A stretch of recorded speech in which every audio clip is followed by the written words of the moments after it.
Welcome back to the Chill Zone podcast. I'm your host Vic, aka Mr. Never Chillin', and I'm here with my co-host Roger. Hey guys, how you doing today? And this week, unfortunately, we still don't have a special guest, but we got some good news that we're going to be bringing on a new co-host. So be on the lookout for that because it is a familiar face. But if anybody ever wants to be a guest on the show, just contact me or Roger. But other than that, Roger, how you been, man? Pretty good. Doing pretty well right now in WoW. Been playing that every week consistently.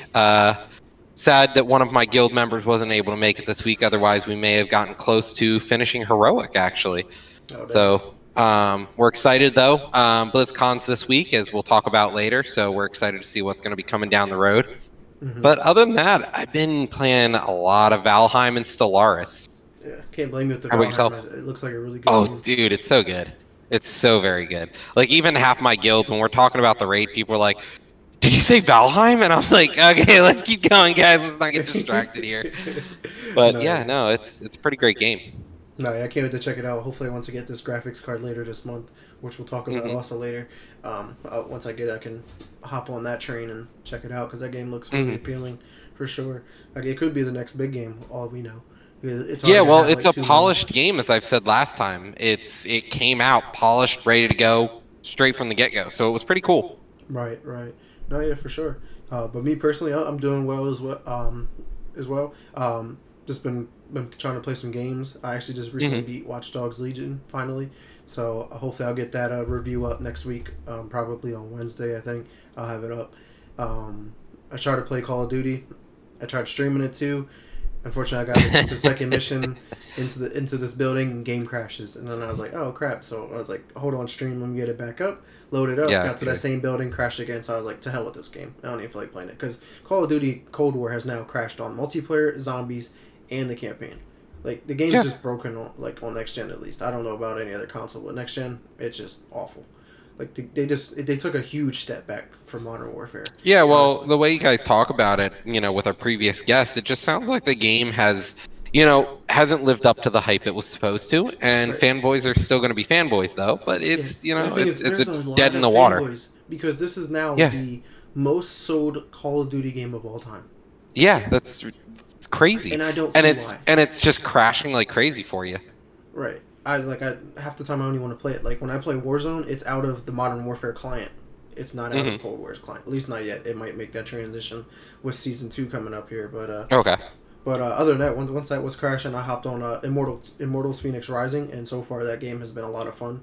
So I'm definitely eager to play through that and beat that and get that game review up. So that's pretty cool.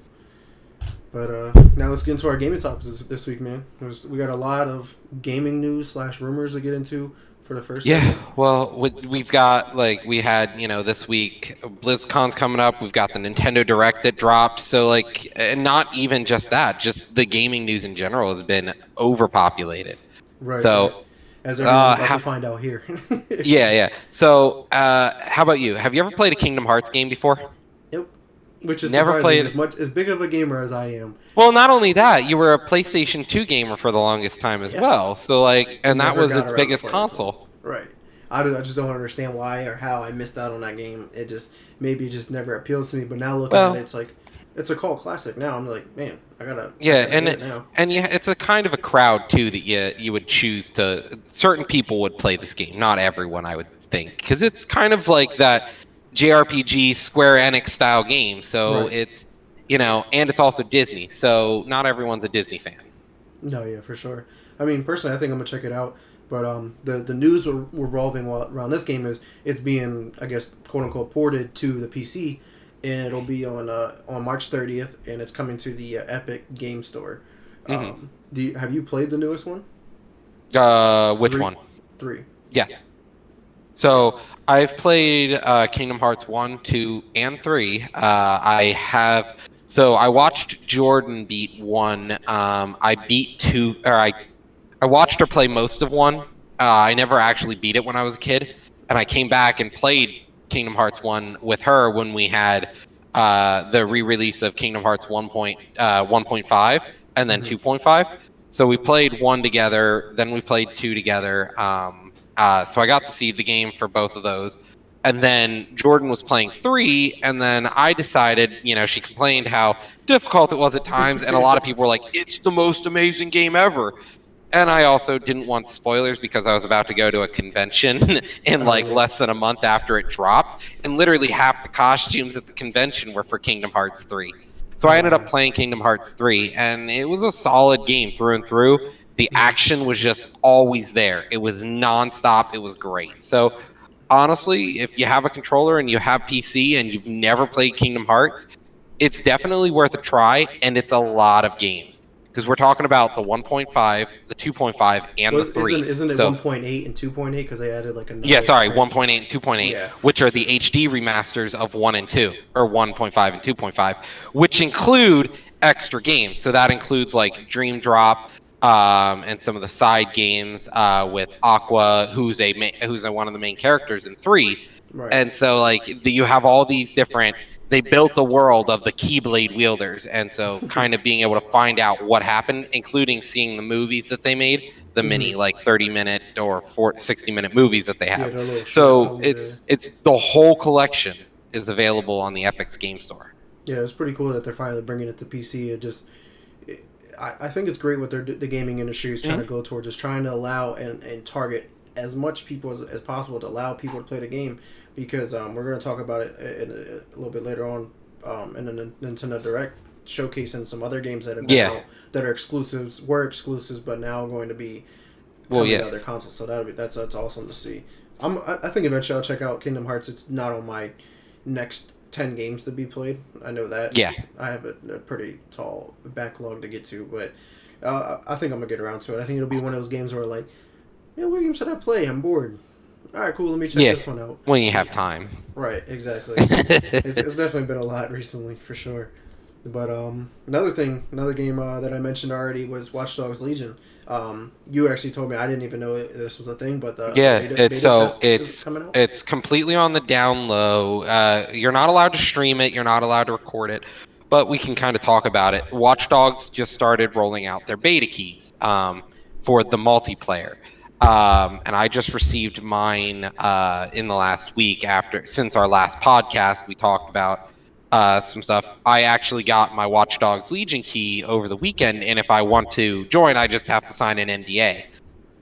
So if you have a Uplay account and you've played Watchdogs, if you have your email tied to your Uplay account, there's a chance that you may have been invited then to the multiplayer beta. Yeah, I'll probably have to look for it. Maybe it's in my spam folder. So I don't know what to expect, to be honest, when I get into it. But I think I'll end up playing it here because I have some free time. I'm going to take tomorrow off to probably play one. Either beat the last chapter of Cyberpunk, or I'm going to maybe go back and try and beat Watchdogs. You're at the end of the game already for Cyberpunk? Well, it's not hard to get to Chapter 3. It's to do all the stuff in Chapter 3 being the most meaty and juicy of the chapters, where you can you build your ending in Chapter 3. 1 and 2, you don't really get that much decision. It's when you get to Chapter 3 that a lot of your meaty decisions happen. You've 2 or 3 choices that you can pursue, love interests and things like that through the first 2 chapters, but by the time you get to Chapter 3, that's where the actual big stories. You beat Chapter 2's end mission and Chapter 3 starts, you just get call after call after call after call to resume the missions that you were already working on. I haven't really worked through all of them yet. So I'm either going to try that or maybe sign up for the multiplayer for Watchdogs tomorrow. But I'd like to stream, and if I do the Watchdogs multiplayer, I can't stream tomorrow because I have to sign an NDA. What would be your ideal multiplayer mode in this? My ideal multiplayer mode would be a game similar to the Assassin's Creed multiplayers, where the idea of the game is you've got essentially cops and robbers, where one group is hiding and the other group is on the hunt for those people. And it's, you have to blend in with crowds, try to drive perfectly, and while you're being chased, the bad guys get a warning when you're nearby, and they're on the lookout for people who are clearly bad guys. And the idea is, Well, they kind of they've already got the had bigger that guns. before, but it was like more of like a one-on-one thing. But maybe if it's like a group versus another group. Well, that's it'd be what they different. had in Revelations, I think, Yeah. or Brother, like one of those. Yeah. One of the ones that I played back around Assassin's Creed 2. Yeah. So it was a multiplayer game where it was like 5-on-10 or 5-on-5, and you and a group of people were supposed to use your talents to get around and hide in crowds of people and Mm-hmm. look inconspicuous. And then if you got found, they were faster than you, but if you worked well enough and knew how to get through the streets, you could outrun them. Right. Okay. Yeah, that's pretty cool. I mean, I have no idea No, what to expect. Like, I mean, yeah, it could, neither do I. But I'm hoping something similar to that, because that's honestly probably the only other option would be just a GTA freestyle mode where you just go around sure, having fun that's in the it. Yeah, city. I could see like a round-based survival mode too in it. I mean, I know Yeah. that genre has been almost played out at this point. It seems like, but they could definitely do it. I mean, I've been some of those missions playing in the story. It felt like it was like round-based, and it kept getting harder and harder and stuff like that. And you can use your environment, and there's always like weapon stashes. Like they could definitely do something pretty cool. I think with that, but I definitely like the hide Yeah. and seek aspect game of it too. Yeah. I think because they've already had it in the pre Watch Dogs 2 when it had multiplayer. I think it'd be cool to take it to another level as well. Like find a way to make it more fun and make it more appealing. Because I don't think it caught on as well. Like there's no one in the industry that goes, "Yo, you trying to go home and play Watch Dogs multiplayer?" Like, Yeah, no. Honestly, I think the game's jumped the shark at this point. It's lost its appeal to the market. The market doesn't even remember it anymore. I feel silly talking about Watch Dogs half the time anymore because it just doesn't. It doesn't feel like it was that big of a game. The only reason I picked up Watch Dogs was to play it and then rate it with you. I right. honestly wouldn't have played the game otherwise. Yeah, it's crazy, and it's crazy to think too because like the big genre right now is stealth games. Yeah. Honestly, stealth games are becoming like the popular game, given like Among Us and Hitman and obviously still Assassin's Creed. Like Watch Dogs still kind of fits into that genre. Like you can go into every mission, stealthiest person ever. Same thing as Cyberpunk. You can do that as well. But I don't know. I enjoy Watch Dogs. I definitely enjoy the game. The story picked up way more towards the end. Yeah, the beginning's really dry. It's like a saltine cracker. And I stopped traveling, like traversing across the map. I fast traveled everywhere within the first hour. I was like, okay, done. Click, click, click. Yeah. And like the fact that you can just fast travel from anywhere, just like, what's the point? Yeah, forget about the world. But Yeah. Another topic this week would 343 again, because we've had them in the news recently, but says that they're going to be cutting support for the Halo Wars 2, and they also said that there's no sequel in the works right now. So when you mean they're cutting support for it, they're stopping the multiplayer servers? I don't think so. I think everything's going to still continue as planned, but there's no more like content updates. There's no more fixes. There's no more updates to the game at all. Nothing to keep it competitive. They said if obviously if the game becomes broken and unplayable, they'll interject and fix it. But as of right now, they think the game's in a solid state where it doesn't need any more improvement. Well, yeah, and not only that, it's not a competitive game right now. It's not like I don't think there's an esports group for it really. It's not it's not anything like I could ever. I just forgot Blizzard's game, StarCraft. It's no StarCraft. Yeah. It's not got a worldwide community looking to play. Mm-hmm. So, I think it's a right move at this point. Why sink more hours into working on a game that I didn't even know existed? I actually didn't know there was a sequel to Halo Wars for the longest time until I got the Xbox Game Pass for PC, and I was like, "There's a Halo Wars 2? Yeah. Guess I'll replay Halo Wars 1 and then Halo Wars 2." It's actually a really good game. It's been reviewed really well. I mean, it's not like a 10 out of 10 or 9 or whatever. Well, Halo Wars was pretty good too. Right. Yeah. The original. Well, I've dabbled in Halo Wars. I've never played 2, but I heard the story in both of those was actually pretty cool. Like, there's a lot of lore in Halo. Yeah, well, Halo lore has been around since, Halo 2 when you ran around collecting, different terminals and finding different just tidbits of stuff. Right, and then of course all the books that started to come out and the Yep. TV series and whatnot. But do you think that their 343 is actually? I mean, we kind of talked on this last week. Do you think them like transitioning the support from this game to focus on something else? Do you think there's something really planned big in the works other than Halo Infinite? I can't speculate one way or another. 343 hasn't really done anything other than Halo.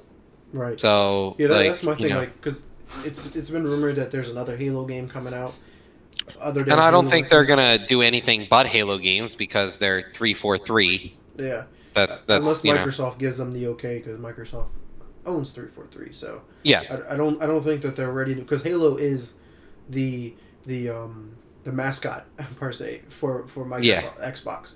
Like it's the game that draws people to want to get an Xbox. I mean, you think about it. Why did you get an original Xbox at the time, or the 360? Halo. I got a 360 because I wanted to play, Halo. I wanted to play Halo 3. That was the obvious answer. I watched my friend play Halo 3, and I was like, I'm so jealous. I want to play Halo 3, and so I got it so I could play the shit out of Halo 3 because it was one of the most amazing games I've ever played in my life.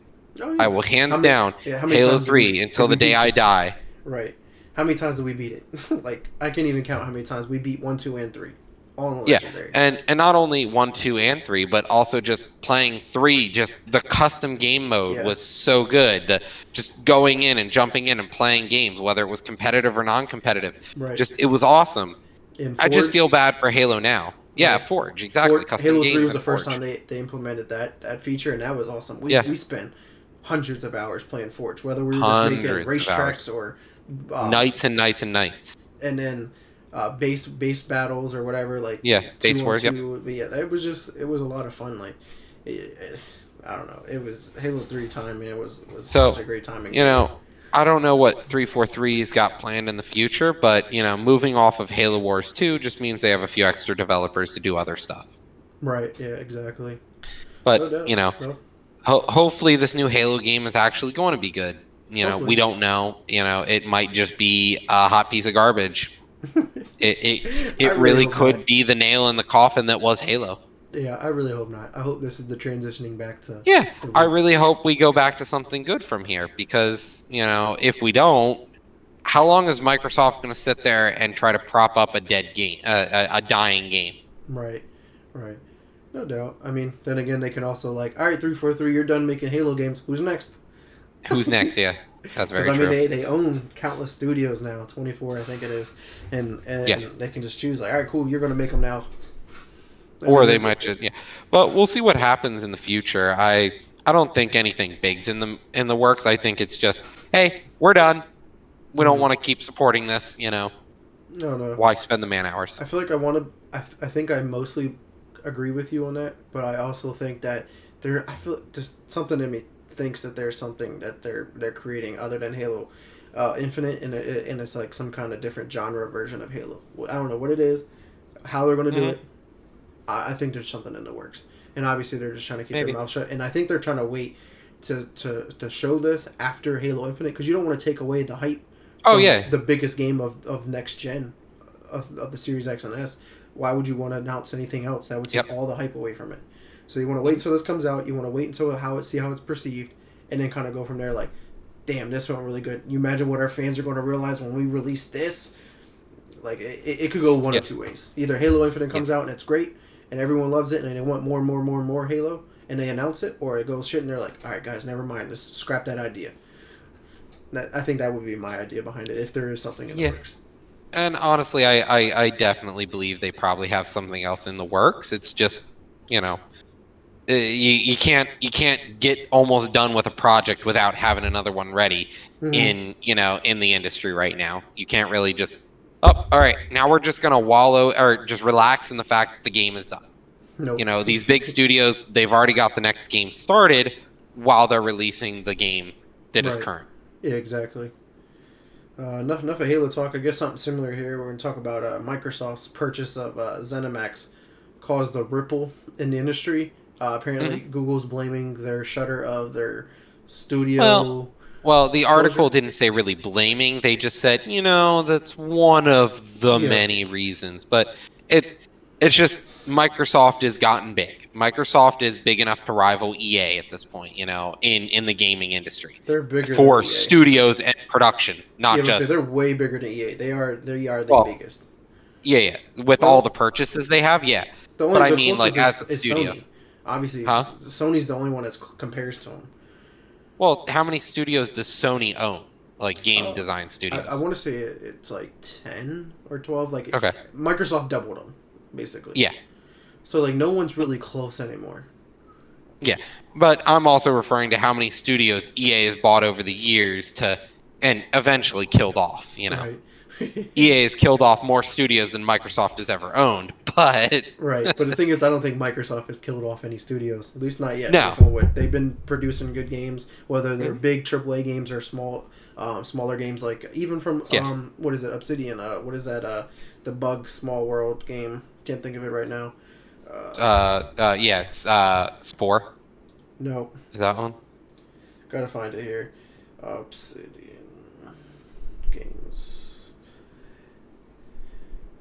But Grounded. That's such a small game, and apparently, because they were working on Outer Worlds, and they're working on there's another game they have in the works, but I guess this was like a side project that people were just playing around with, and it turned out into a game they created, and they're like, oh cool, we really like this, let's throw it in like early access, and like it took off, and everyone loves the game, and now they're just like, all right, cool, now we made something fun, but it's like a real small game that's a lot of fun. Apparently, I've never played it, but it looks a lot of fun.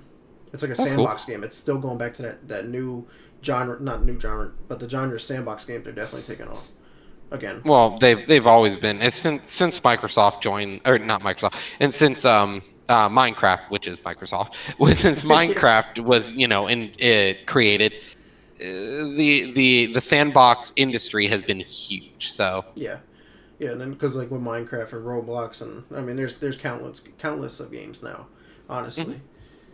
But what any other thoughts on that one at all? With the whole closing? No, I think the ZeniMax purchase is big. Yeah, it's huge. They're buying a big game holding company that has multiple parts to it. So, it's just another big purchase. And I think Google didn't really blame it, but just said, this is one of the things that we're worried about. I liked what they described it. I don't know if it was them, but I forget who I heard it. It's a ripple effect. It may not have directly impacted it, but they felt the ripple effect. Like, damn. Because I think someone tried to put it into perspective. It's like because Google wants to still be able to get as many Microsoft games now, because they figure any one of those games now that ZeniMax owned can be exclusive at any given moment. Yep. As opposed to before. Now they're losing more people, and they're like, well, damn. Now we got to do whatever we can to see if we can pay Microsoft X amount of dollars to. Hey, can you throw your game on our platform too? Like make it exclusive to two of us or something? Yeah, no. It definitely is a deadly. It's definitely a deadly purchase, And people are gonna. If Microsoft wants to bleed somebody dry at this point, like a console dry, they can bleed a console dry now. Right. Yeah, they definitely have a huge stake in the gaming industry now. And I don't think bleeding any console dry at this point is the correct answer. Right. So I wouldn't fear that, because let's be honest here, the more platforms you can get your game onto, the more money you're going to make. Whether or not they're playing on an Xbox or a PC, right? You're still making money if it's on a PlayStation. You're just not making as much. A lot of industry people, like when I listen to other podcasts, whether it's Unlocked by IGN or Gamertag Radio, a lot of those guys are even saying like they understand like if it's on more consoles, obviously they're trying to get that's more money they can make. But I think they moved away from that. They're trying to get more people involved in their ecosystem, because now with the acquisition of ZeniMax, most of those games are now going to go on Game Pass. It gives you more of a reason to buy Game Pass. In Game Pass, you can play mobile, you can play on Xbox, you can play on PC. Like you can play it anywhere you want. They're not. I think they're getting to a point where we don't. Yeah, it's the Netflix of video games. It's exactly what it's to be. It's what put a nail in the coffin of GameFly, essentially. GameFly still existed, but you had to get the DVDs. Now you've got this Netflix of the gaming world. Now you get your games directly to you for one monthly subscription, as opposed to buying each an individual DVD or video game. Right, because figure you had GameFly. Yeah, dude, Spooky Crew knows what I'm talking about. GameFly is the reason my gamer score is so big. Yeah. All right, Dominic, I'm still chasing it. You know. Yeah, that, you're right? still fucking chasing it. I don't even own an Xbox anymore. Up, right? I think I'm either I'm 200 gamer score behind you. I'm about to pass you within the next game I play. Yeah, no, definitely. But like I've got most people beat because I played more games because of GameFly than anyone in my friend group other than Dominic. Yeah.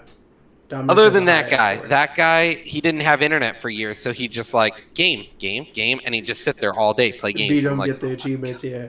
It's crazy, man. How many games do you think you played in a month or got from GameFly in a month? Because I was trying to get them one in, one out, so as soon as one came in, I would send another one out, and I had 2 games at once. I was playing every game. Every time one in came in, I'd play it for a week, and by the time the next one came in, send one back, play that game for a week. So I'd be playing I'd beat 4 games a month easily. And it's crazy. And if I didn't like it, I just returned it and kept going with something else. And it's crazy, the evolution from GameFly and you having to mail games and get them back, play them, do all this stuff. Where Game Pass, you have access to them at any given moment. You don't like it, just delete it, play another one. It the evolution from that is just, I think it's crazy. Mm-hmm. It's awesome to see the evolution of that. Yeah, definitely. But and not only that, I think it also is really interesting because it adds a little bit more social engineering to the field as well. Because now you know who's downloading the games, how long they have the download on their computer for, you know what's going on. Because as soon as you uninstall it, the system knows that you've uninstalled it because it's like, oh, the game's gone, so it removes it from your library. Yeah, exactly. So they know how many hours you've played and things like that. Mm-hmm. No, so it can help them really gear new games being made to what's actually selling. Right, and honestly, I think that's a benefit to the gaming industry because obviously if they keep producing crappy games and they don't have this kind of infrastructure in place, and people don't obviously reach out with reviews and they're like, oh, this game's shit. Obviously the mainstream media is going to release reviews, but not the average gamer. But now tracking this, they realize, oh crap, this game doesn't download that well. It gets deleted all the time or whatever it is. Yeah. They're like, maybe we need to shift focus or move to a new genre or try a new IP or whatever the case may be. Try something new or work on something in general. But just got a little off topic. No, I definitely but I definitely agree that ZeniMax being purchased did send ripples. It's a huge studio. Exclusivity is now a thing again because there aren't small studios small independent businesses are being eaten up by these big sharks in the water right now. So with Stadia trying to become a shark, it lost a fish to eat. Yeah. The good thing with Microsoft purchasing these companies is they're still allowing them to operate basically independently, but just giving them the financial stability. Now giving them more money to be able to produce bigger and better games as opposed to having a $10 million budget. They also get the executive decisions though too. Yeah. So if Microsoft doesn't like your decision, hey Soteran, what's up, man? But yeah, if they don't like your executive decision with the game, your game doesn't get made. They own the board. They are the board. That's kind of thing. We don't know, what the board of directors of ZeniMax is going to look like. But it's definitely one of those things where it's business. And that's exactly right. Yeah, business is always right.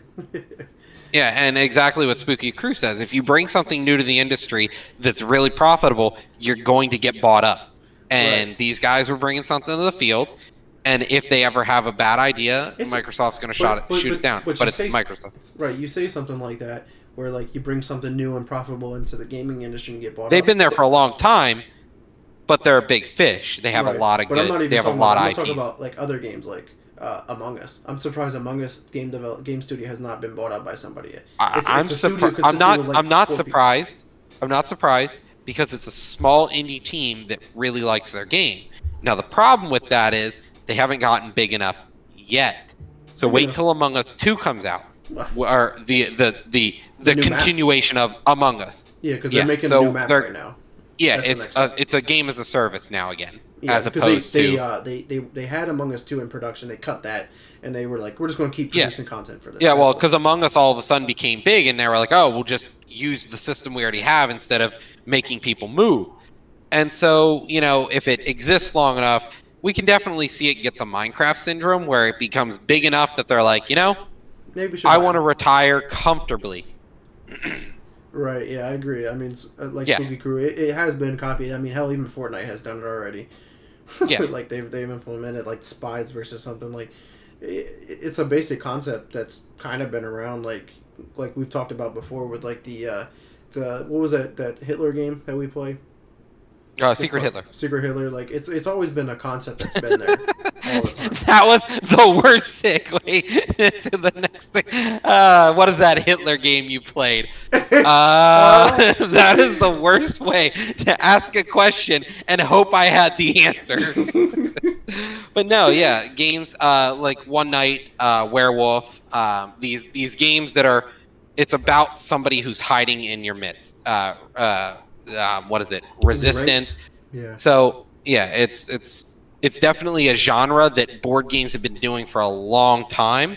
It was just waiting for a video game adaptation that would really soar off. It's definitely affordable because I think it's free on most platforms. Like it's in Game Pass on Xbox, or it's actually not on Xbox. It's on PC Game Pass, but it's on Apple and Google's App Store for free. Mm-hmm. Like it's a free game. So, yeah, I mean, it appeals to everybody. You can play it anywhere. But the point that it's going to make money is the cash shop as people continue to play and it grows. Like I know right now Among Us isn't as big as it was because I find that it's not really talked about on a lot of the sites anymore. Right. Because it's not the newest fad again. Valheim is, but if it were to keep that cult following of the kids does, all it's going to take is it's simmered down right now until the new map comes out because they teased it, they showed it, the new ship map or whatever it's on. I don't know what it is. And as soon as it drops, it's going to explode again. It'll probably double the users it had it at its peak. Oh, it will. It definitely. As soon as it gets that new map, everyone who plays it, like I have a friend who plays it every week, I think without I played it like once. fail. Yeah, no, it's an awesome game. Don't get me wrong. I liked Among Us, but at a certain point, it becomes, if you don't memorize every single available job, people who do will know you're lying. It gets to, these people go really hard at it, and it becomes like Town of Salem kind of crazy. It's just like every other game then. Fortnite. Yeah. If you didn't master building, you're not going to enjoy Fortnite no more. Like, yeah, exactly. If you don't master every job, if you don't know the meta of the game, you're going to lose. Yep. But got to move on to a couple more topics here. We can kind of combine these two here with the AMD RX 6700 is listed to have 6 gigabytes, which is half the VR RAM of the RX 6700 XT cards. What are your thoughts on that? I'm not a huge fan of their AMD, so I haven't really followed them. I just seen it. Yeah, so it's quite a jump. I don't know the price difference actually right now, but AMD has been the economical card. But for them to release this card with half the RAM of the other one, right. I don't know. I'm not sure what to think of it as of right now. I'm really not a big follower of the AMD, to be honest. I just know that a lot of people. Do you know where that card competes at with the NVIDIA cards? 6700? No, I don't. I think it's probably around. I agree with you, Spooky. 6 gigabytes is enough, but like a lot of stuff nowadays is cranking past that. If you're looking to render, some more AAA games now. If you're actually looking to render a AAA game like Call of Duty or things like that, you can start pushing it a little easier. It's a lot easier to push that 6 gigabytes. Right. So it sounds like that card is probably one of the lower tier cards. Yeah, so it's probably one of the lowest, VRAM that you can get on the market. I'm pretty sure at this point for a new card. Right. Which another card that's coming out, for those who don't know, the NVIDIA GTX 3060 card is releasing February 25th, which is a week from today. Yeah. So it's going to drop. I'm personally hoping to get this card, so I'm excited. I don't have a graphics card, and I think this is a great entry level card. Like it Oh yeah, puts me like it's right in the $329 USD. Yeah. They haven't announced how many they're gonna be, and Thanks. honestly, I really I need said it. the same thing, Soteran. I told him, dude, it's at 12 noon lunch they go live, and honestly, if there's Chinese bot scalping, you're gonna be fucked so hard. Well, at You're least not I got getting it. lucky with the Series X. And not only that, you're gonna be doing it on your phone over data. Oh, I'm gonna have my phone, I mean, when I pre-ordered the Series X, I was literally sitting out in my car in front of GameStop because I was told that they only had 10 pre-orders at that local location. I was like 12th in line, so I was like, "Fuck it, I gotta go wait in the car." And I was like, because I know pre-orders were going live at like noon or whatever time it was. Went out my car, had my iPad and my phone. All retailers open on all tabs. Cycling through them until I finally got one. I got it on my phone at Walmart, and it went through. So, I mean, hopefully I get lucky enough that I can get it. Because I didn't have any issues, like, with my phone and stuff. Like, I'm not worried about the service. Like, it runs, both my devices That's good. Run really fast. But, yeah, keep on it, man, because they're going to go fast. I can almost guarantee they're going to be sold out by the end of the day, if not by dinner time. No, yeah, appreciate it on the update. And so, Taryn, keep us posted. If you see any openings for 30 series cards going up, let us know, because they're gonna go up in price real soon here. Yeah, well, it's not artificial scarcity is the big issue, I think, lately. It's the pandemic is actually causing scarcity, especially because a lot of these cards aren't made in the US. They're made in these big factories in other countries that people are pretty clustered together, and they're sometimes take the pandemic a lot more serious than we do, because we have Deadpools on people in factories here in the U.S., so that's kind of sick and twisted and fucked up. But other countries are kind of like, people are perishable, but at the same time, we don't need a total outbreak and lose a factory. Right, exactly. No, I mean, we talked about it last week, the whole Chipageddon thing, like, that's going to be an issue, and I think it'll start affecting other parts, too. So definitely start to skyrocket. So at 12 noon EST, be ready on next Thursday if you want a 3060. They're going to go fast, but, they're there. No, guys, it doesn't come out till the 26th. I need less people on the network trying to get it. No, honestly, I wish the best of luck for anybody who's trying to get it. Yeah, and I'm still on the fence whether or not I want to get one, but I think my 2070 Super is probably still better than a 3060. It's pretty close. Yeah. I'm pretty sure it's got better architecture, but, I think I have more power, even though I don't have better architecture.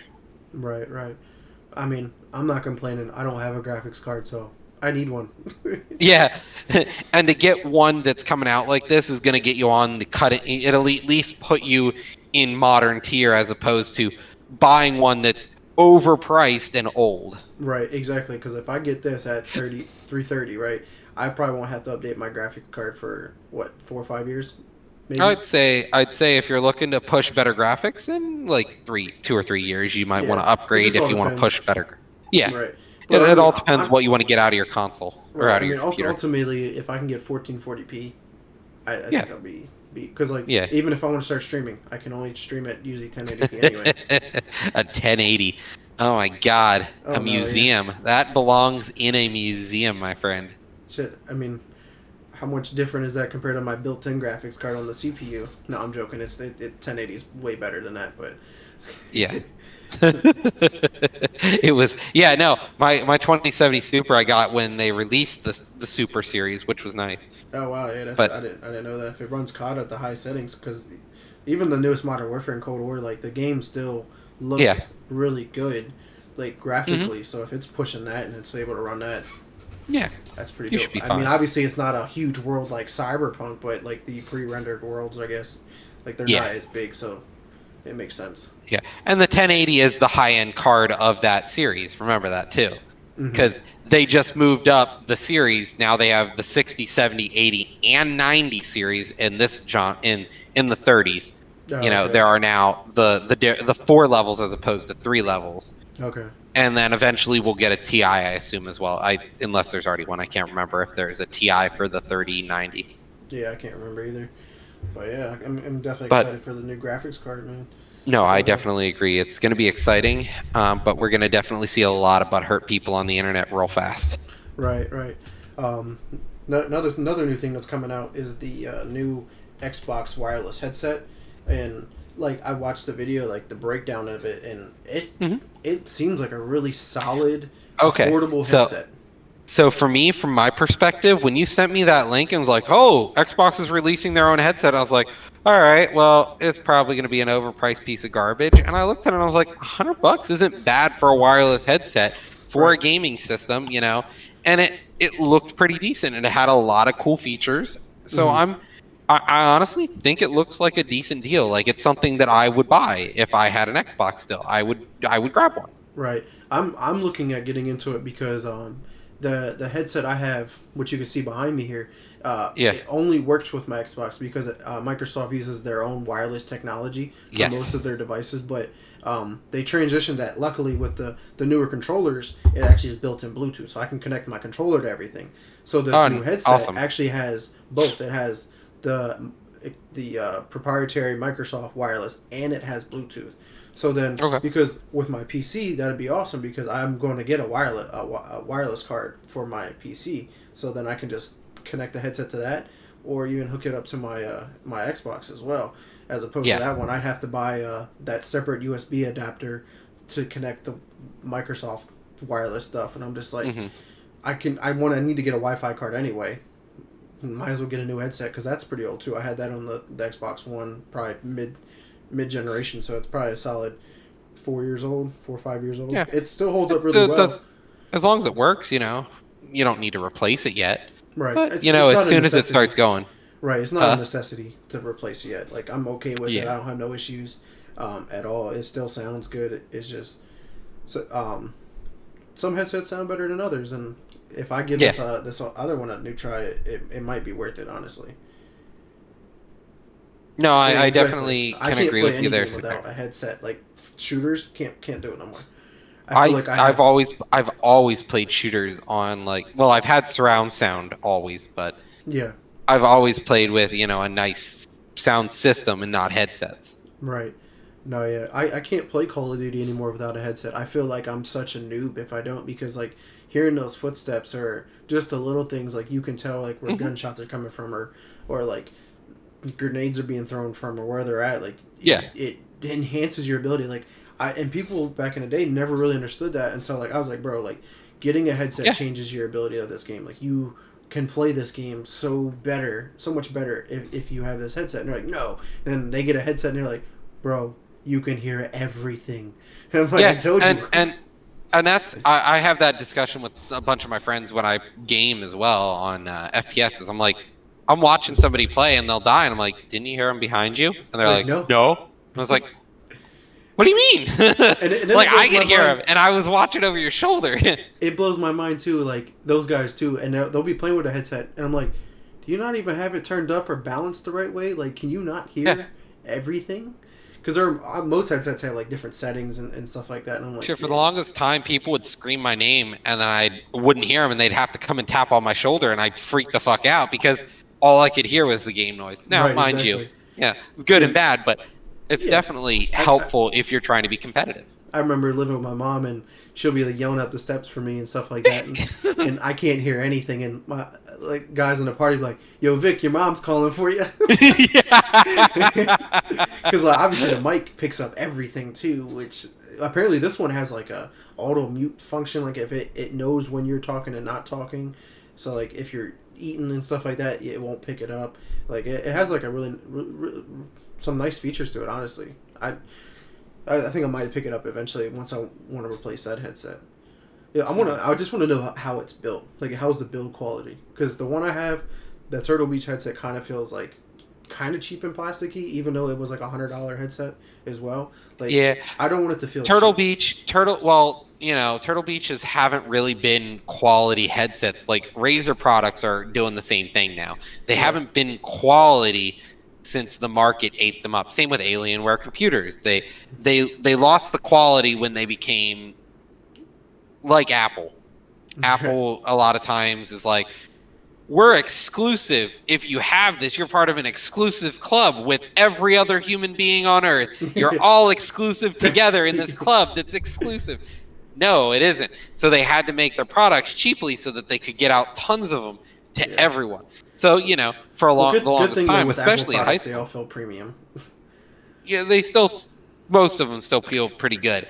But like, you know, Turtle Beaches, some Razer products, they all feel cheap anymore because everyone's got one, so they have to mass produce them. And when they're taking less, you know, time to make a quality product, you're getting those cheap, thin plastics that easily snap, break, and don't always have the best, you know, sound quality. Right, I agree with the Satirian here. He was literally just click as soon as you hear shooter, like, oh, here, got him, and you just like turn instantly. Yeah, no, I feel you. You know, I've used it in like playing a bunch of Counter Strike. You're defusing a bomb, and you just hear somebody walking up behind you, and you're just like, drop the bomb kit, and you just start turning to fight. And you're like, I know where you are before you know where I'm at. Or like Valorant, I'll hear people outside of a door because they forget to walk. Yeah. Like my friends will forget to walk sometimes, and they're like, "How do they know I was there?" And I'm like, "Cause you ran. You we also literally think ran about in there."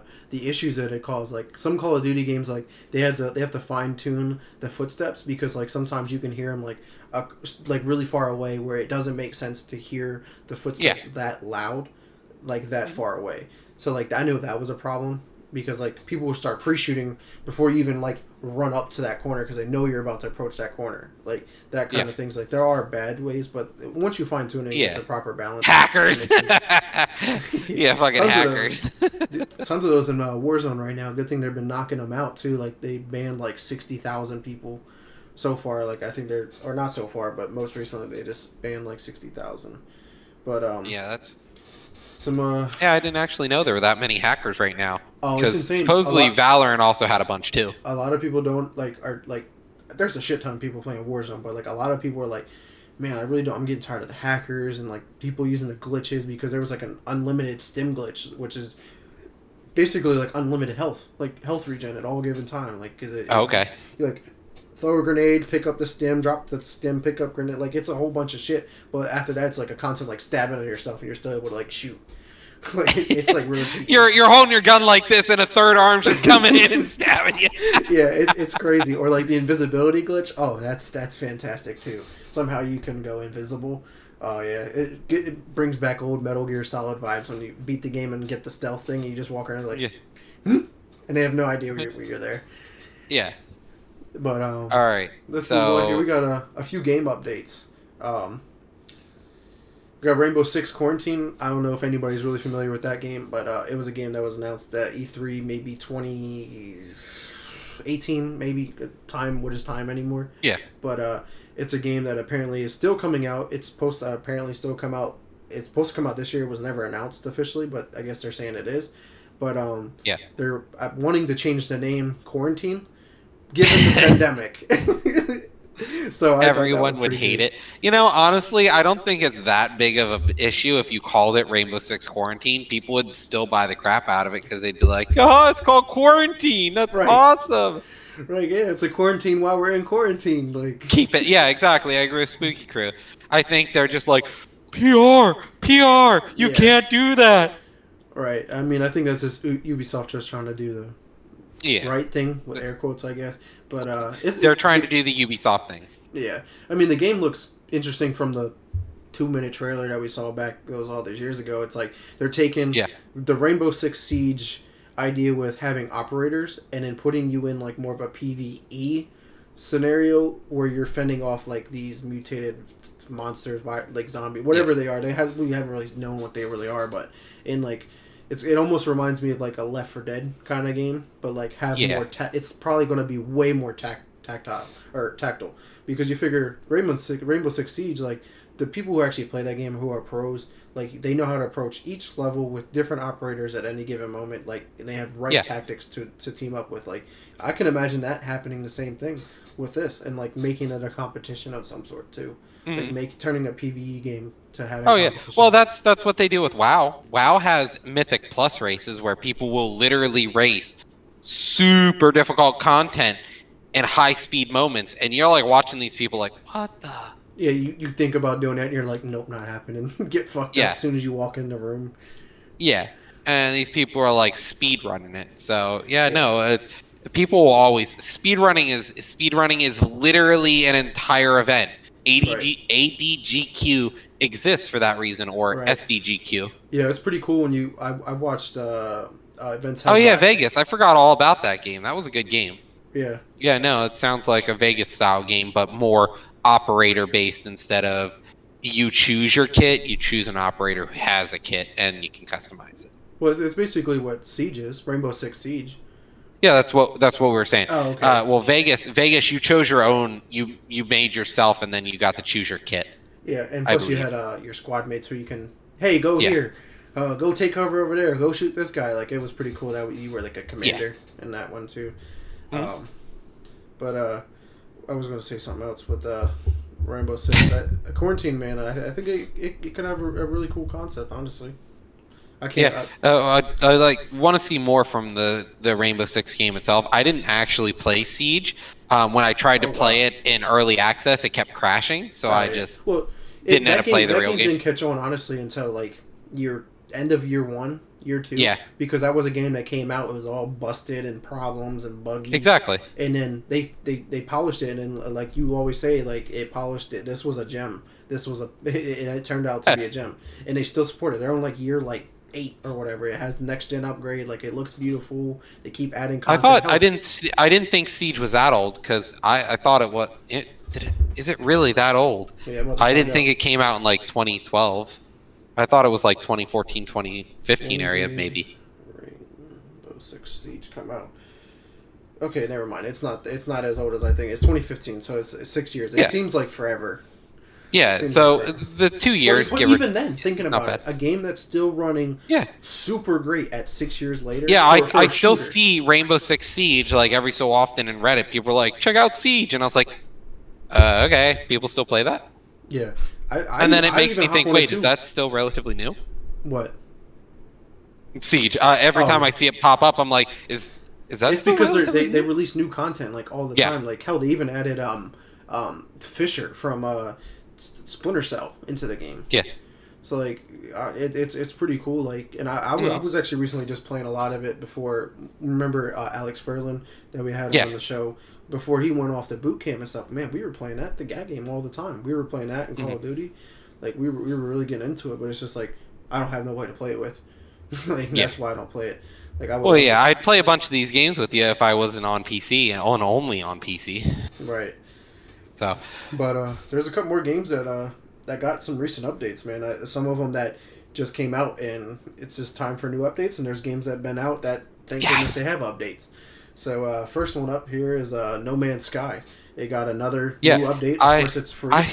I honestly forget that game exists sometimes. Like the first year of that game, Was oh my god, was a that a train shit wreck. show?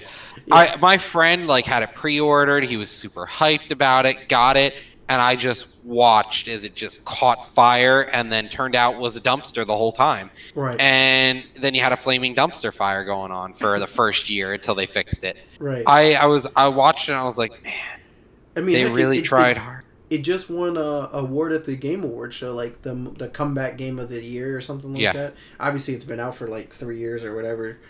Yeah. But it was one of But those it games finally that made was- its comeback. Yeah, it's been one of those games that it was like it had such a high anticipation. Like it was a game that was like next level, like procedurally generated universe. It was worse than Cyberpunk was, Oh, in yeah. my opinion. by far. Oh my god! Like the fallout from that was so bad.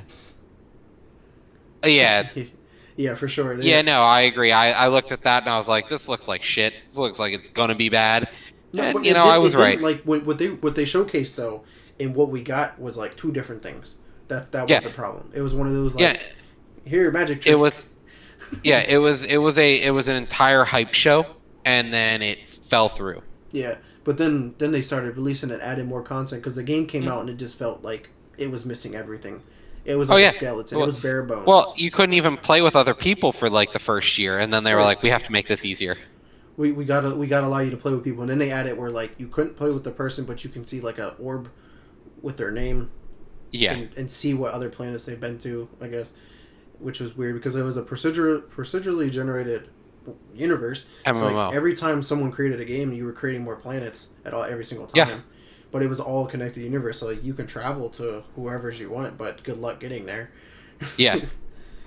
I mean, the Exactly. game had a lot of ambition. It's like one of those Flash games that you could play on the web browser back in like high school and middle school, where like you built a barbarian encampment, or you raid other players, and it was one of those like you know chore games essentially where you had to come on every few hours and build stuff and do this and that, and it was all procedurally generated MMO where when you joined in, the map just kept getting bigger.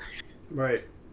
Right. No, So but yeah, but going back on the update, the most recent one was like a companion update where you can have like pets and people who like travel with you. Like, it's pretty cool to have that. I mean, it's I don't know the grand scheme of things, but every update has been something like cool, like new planets, what they look like, new monsters, added base building, added like you being able to play with up to 32 of your friends or something like that, like, and actually see them and actually travel the world. Like, the game now is like, it could probably be like a 9 out of 10 game. It has so much content. Oh yeah. And honestly, I don't even want to give it a try anymore. Like it's not up my alley anymore. It bombed so hard to begin with. I don't want to even give it the time of the day because I don't feel like playing it alone. I'm not looking for another sandbox game to play alone. I had 2 copies of it on my shelf. Yeah. Because at first it was a PS4 exclusive. Yeah. And then it comes out for Xbox. So I was like, oh, cool, now I can play it. And I played it. Yeah. I mean, probably like a year ago, I guess. I gave it a try. It's just like, it's a game that takes time and patience. Like, you literally have to go out and mine the world like you're playing Minecraft. But like, the controls, I feel like, might be better if I played it on keyboard and mouse. Like, I just feel like it's just too much going on with the controller to me. It might be one of those games that is probably would prosper with a keyboard and mouse, honestly. No, yeah, there's a lot of games like that. But moving on here, so I know you love this game, Marvel Avengers. So what do you think about them now porting it to next gen? And for those who have not checked out my game review of this game, because yes, I have it, and yes, I beat it. This game has a lot of potential, but I also rated it like a 5 out of 10, a 6 out of 10, just because of how buggy it was. How it's a game. It was like, yeah, it wasn't trash, but it wasn't good either. It was playable. It wasn't unplayable. The story itself was there, like, because it had that Marvel story. It's Marvel Adventure. It's going to have that superhero tale. Yeah, it was all cool. Built off of fanboy hype. Yeah, but the game just, it looked copy and paste the whole way through. Like, it was missing a ton of functionality. There was like, the game looked good, but like, it looked very buggy. Like, the hair or the textures, like the textures would be popping or stuff like that. It was just bad.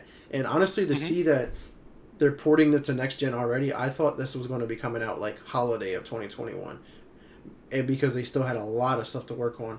And it's just like, this game was supposed to be a games of service. That's a wrong. This game was not meant for that. Games of service. It was just not meant for it. But yeah, and they're trying to take the model of, it's WoW. You know, you buy into the game and we'll slowly add content to the game. Yeah, but it's like, we're not looking for another MMO. Right, and the thing is, like, the game had so much hype. It was like an underrated hype game because it came out of nowhere, and it had its backlash because like none of the superheroes looked like what we're used to seeing over the last 10 years from the movies. Yeah. So it was like, it kind of felt weird to see like Tony Stark not look like Robert Downey Jr. So it was just weird. So like, it had that like mixed feelings, and then the game comes out and it just like, the content wasn't there. You beat it in like 8 hours. It's definitely a MMO clone. It's just, okay, we want to make the next big WoW. But like, we don't want it to be an MMO. Like, I beat the story and didn't even dabble in the multiplayer because I had no interest to even try that, because of the campaign was just like, it was okay. Like, honestly, don't even have devil time. But it's cool to see like they're still trying. They're releasing more characters with it. Like, they each give each character like a side story, I guess, to the main story. And like, because they added they're adding Hawkeye with this update, and then they already have the female version of Hawkeye. I forget her name. She's already Kate Bishop. She's already in the game. Like, a character who we have never even seen in the movies, not yet at least. Yeah. But it's pretty cool. I mean, there's endless amounts of heroes in Marvel. But yeah, in the end, they're taking a skeleton of a game, and now they're like, let's slap new textures and make it look better. Honestly, coming off of what we were just talking about with No Man's Sky, who knows? Marvel Avengers could be a game that has like a comeback to next year. Who knows? Like it may be a completely different game, and it might have completely a whole new story or whatever into it. Like since it's games of service, they can do whatever they want with this game. Because like the problem also with the game is the game didn't know what it was. It tried to have like Destiny looter shooter aspects to it. It had to try to do like a open world, but it wanted to keep you linear. Like it was trying to do way too much for a game that could have just been simplified and made it look like an authentic Avengers game, and they just completely dropped the ball. Yeah. Would I recommend it to people? Maybe in about a year. Give it another year because the game was rushed. It shouldn't have been released, and I don't even know how. See if they add more stuff to it, know, and then try it on next gen. Right, maybe. Big maybe. Like it's a game that I was super excited for, and it just did not live up to the expectations. But my expectations were, I guess, a little bit high because I mean I won't say I'm a huge fanboy of Marvel, but I enjoy the Marvel universe. So. Expectations were different. Yeah, I mean, there's been good Avengers games in the past for sure. Like you said, Spooky Crew with the Ultimate Alliance 2. Resident Evil 6 in a nutshell. Like Soteria was saying, like what we talked about when we had him on the show. Just one of those games that just like ambition, the expectations were not met at all. But they have they're like, we're gonna ride the coattails of greatness and people are gonna buy it. They did, and they were like, wow, this is garbage, that it's just one of those. It's like making a movie out of a book. They made a game out of a movie, right? And it's they were trying to ride the coattails of it. Right. And I think they just tried to ride the coattails and tried to drift off of what success Disney had with other things, and it just from what I understand, it flopped hard. Yeah, I mean, granted, I played that on the Xbox One S. Now I have the Series X, maybe when this update comes out, because it's free to all those who own it. So maybe I'll go hop in a mission or two and see if it plays any better, if it looks any better or anything like that, see what they changed. But I don't think it's a game that I'm going to invest too much time into. That's fair enough. So, game. I know you beat Assassin's Creed recently, the Valhalla game. Yeah. And so you just showed me that there's a new update coming out. And I thought that looked really cool to me. But it felt like something I remember from a previous Assassin's Creed game. I think it was Brotherhood or something. You had missions that would take you to different locations throughout wherever you were, and you would just go around, killing stuff. So it kind of feels like they're adding just a sort of roguelike run through a bunch of different areas and try to see how far you can get and keep your crew alive. With the update, and yes, this is a game that I rated pretty high. I think I gave this a 8 or a 9. I think I forget whatever number it was. It was a great game. I had no issues with this. I liked what they did with the game, but this update is pretty cool because the rating feature. Because like this is a game that the traversing the world will seem different because like the previous games, even going all the way back to Black Flag, you did a lot of like open ocean, let me just float across the ocean, where like this game there's no ocean that you're really traveling other than in the beginning game when you went from was it Norway to England. I think that's what it is, but you can just say Scandinavia. Yeah, that works. And, I don't think that's what they call it in the game, but Scandinavia is just any one of those: Finn, Sweden, Norway. Right. But you're in these like little rivers and you're trying to navigate through, and like you would see like someone's village or like camp or whatever, and you could stop by and raid it. And the whole point of the raiding in the game was to gather resources to go back and build up your settlement, because they had like a settlement builder thing, like you can build different things that have new shops or new abilities or new missions that it would do. Like, so it was pretty cool. So I think they're building on that because they are adding more buildings and stuff. And then now they're adding like, because the people who are on your ship, you chose who were on your ship, and there were different Joms Vikings, and you can actually create one, and you can actually have like anyone else in the Assassin's Creed community hire your specific one to be on their ship. and then you got Okay. paid for it too. So like it was a pretty cool social system, I guess, in the game. But this one, new update, they're adding like different tiers to your jobs making. So like you may be able to approach each different raid with different one. Like if you don't have a strong enough team, you're not going to be able to take over that place. No, and it looks like a very interesting game to me. And I kind of agree with Spooky Crew here. I thought the Valhalla thing was it seemed like a neat idea, but like I really liked when Assassin's Creed did explore some of the things we've never seen explored in history. Mm-hmm. I actually did enjoy the American Revolution when you played through that. I thought that was a pretty cool, Right. a whole pretty cool story to it. Yeah. But No, yeah. Assassin's Creed's I been think different this ever is a since, cool update. Is it free? Yeah, that's actually the thing, because that's what I was going to circle back to is this update's free, and the thing is they have their paid DLC that's separate. This update is one of their free update DLC, and that's for you to get this respectable kind to of me. update for free, I think it's solid. Yeah, it definitely sounds interesting, but does it add replayability to you, or would it have been something you would have liked to have when you were playing originally?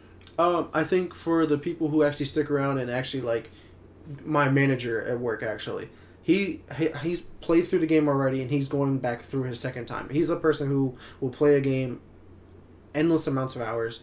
He just sticks to one game and he plays through it over and over and over because he likes making different decisions and choices. So like, it's pretty cool to see that. But for you personally, do you think you have replayability in it?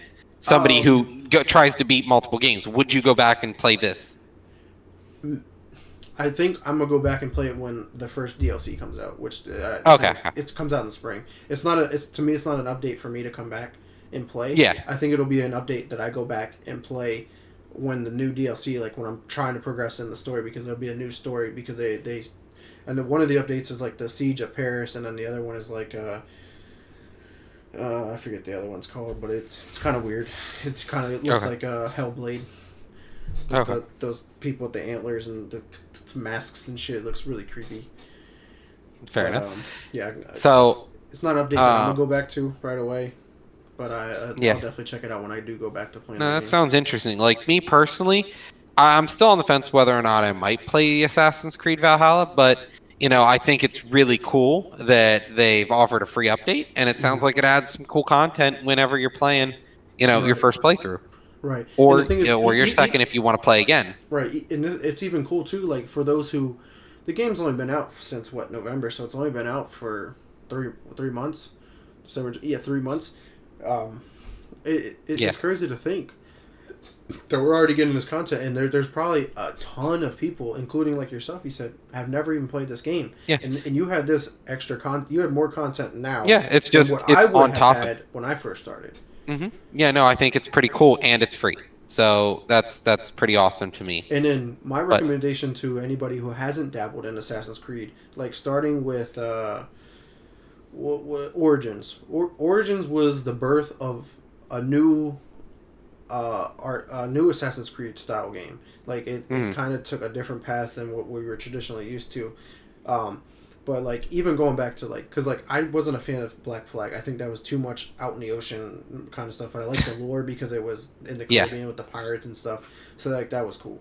But when it got to Syndicate, I loved Syndicate. Syndicate was in London. It was just that time frame, and being able to play between two characters at all times was really cool.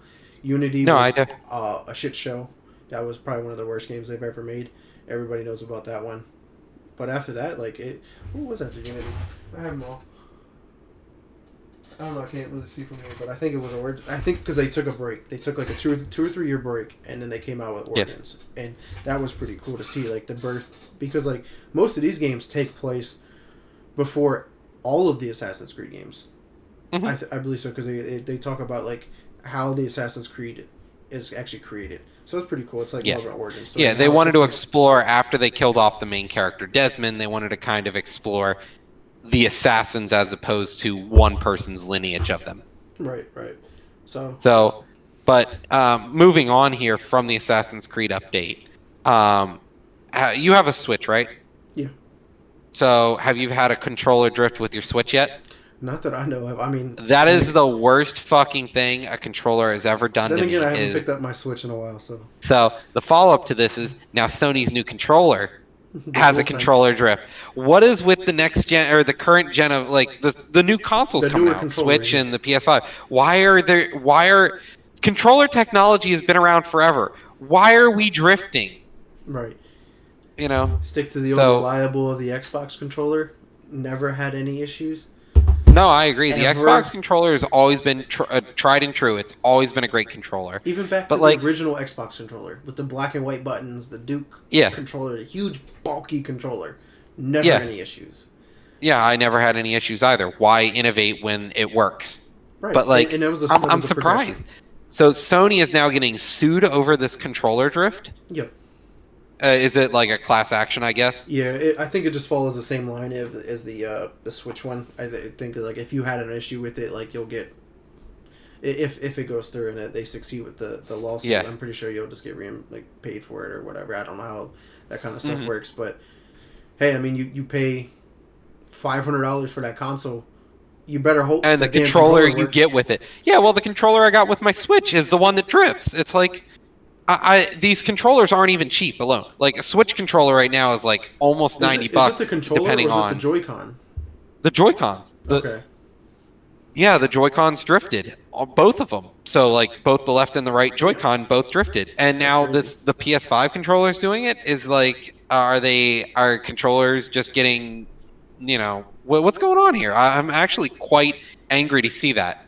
Do you think it may be like the connectivity or like that kind of issue? I think it just might be cheaply made parts. Could be. They're charging an arm and a leg, and they're making them cheap, and the parts are just falling apart. That's all. From wear and tear, I think they're just not making them to survive the wear and tear that they need to survive. Gaming is one of the biggest hobbies right now that people have. Right, exactly. It's only been getting bigger because of the pandemic. But I missed out on the comment from Spooky Crew about the medieval Ireland Assassin's Creed. I wanted just to circle back to that real quick. Sorry, because it made me think of before Valhalla came out. There was speculations that they were going to be making like a Japanese style Assassin's Creed game. I don't think they. I mean, they dabbled in Assassin's Creed China, but I only think that wasn't even like a big main game. But I think that'd be pretty cool to check out that kind of game. That would be pretty dope. But no, yeah, I definitely agree, and especially with stuff in Asian culture, geishas, ninjas, things like that.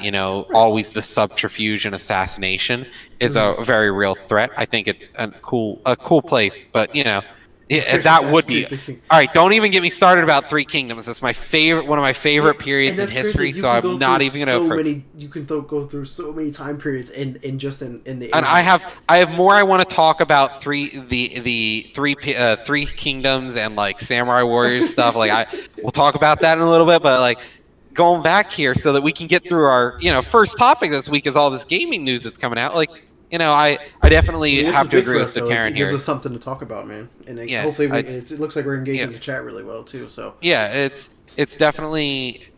I want to go back to Soterin here, who was ranting. It's just I agree that it's the same shit we've always been using. Why is it breaking now? Because we use cheaply made plastic for these, but are they using more cheaply made plastic? Or what happened? Or is it quality control not doing their job? Yeah, exactly. Are they like, quality doesn't matter, of these, quantity? But we'll deal with it later. Like, yeah. Not. But good news on the other side of the pond, I guess you would say, with the Microsoft Xbox Series X and S is actually getting another good update, and they just keep coming out with these good updates and just new things where they're boosting all not all, but they're boosting the FPS to as of right now select backwards compatible games, and that'll come to more games in the future. That makes sense. It'll come in.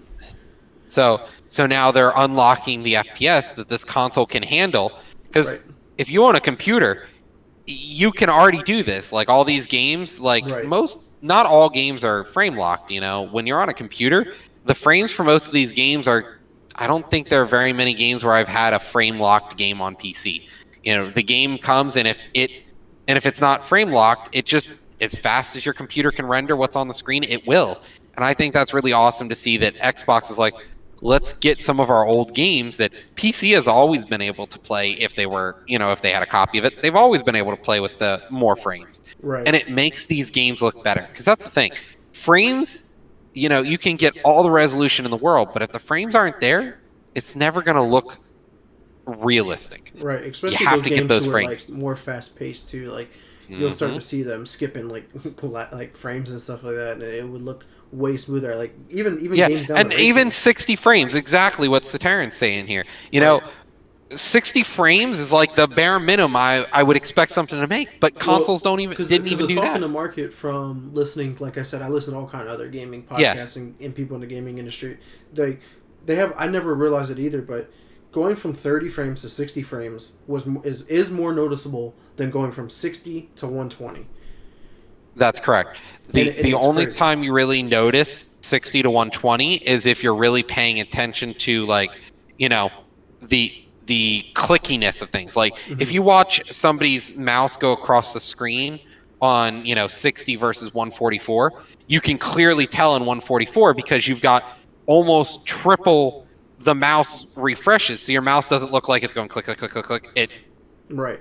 actually looks like the it's only drifting. time that I've seen like big of a difference was like in a racing game. Like it looks way smoother in a racing game than at 120 than 60. But like a normal story mode game, 120 isn't it? You would probably want the game to look better with 4K and ray tracing as opposed to having 120. Like it's hard to get all of those all at the same time. Like you have to give the other. No, that's actually really exciting to hear that they're unlocking the frame. So I'm quite glad to see that they're giving love to what the community really cares about right now, and that is replayability, backwards compatibility, reliving the birth of video games. Nostalgia is a huge thing in our generation. Yeah, because we were kids when a lot of these games were coming out. Chat's right. But once you hit that 60 frames and you go backwards, you might as well light your console on fire because that thing's worthless to you now. Right. I've had my computer go from like doing 140 frames on something to doing 30 on a different game, and I'm just like, and just the anger that wells up inside of you is like a flame that you just want to light something on fire out of anger. Right. No, it's definitely exciting, man. I definitely agree. As you know me, I'm a huge Xbox fan, and it's cool because I have a huge back catalog of old 360 games you want to play. Games that I've never dabbled into, man. It's just I can always go back to them and play, even though they've been remastering every game anyway. So it hasn't really mattered at that point because I was like, I'm gonna go check out Mass Effect before the new one comes out. Hey guys, we're coming out with the remaster collection. I'm like, all right, cool. Wait till that comes out now. So no, that's pretty exciting actually. But so moving on to our second topic of the day. So I don't know how many of you here got to watch the Nintendo Direct. But I watched it. I watched it a replay, not live. But I watched the Nintendo Direct today, and man, I couldn't tear myself away. I was actually really freaking excited watching Nintendo Direct today. It was a show that was about 50 minutes long, and boy, did they jam pack that thing with as much news and trailers and announcements. Yeah, well, it's back to back. We got a new Smash character coming out, which is cool. I don't care about the character itself. I like the constant development of Smash. Right. Dude, as soon as I get this freaking vaccine, man, that's one of the first fucking things I'm doing is getting everyone over, and we're going to play fucking Smash Bros. And we are going to have another tournament, and I'm going to hate Carlos, but we're going to play Smash Brothers. It's such a great game. But I can't. Who is the new character I can't that's coming out?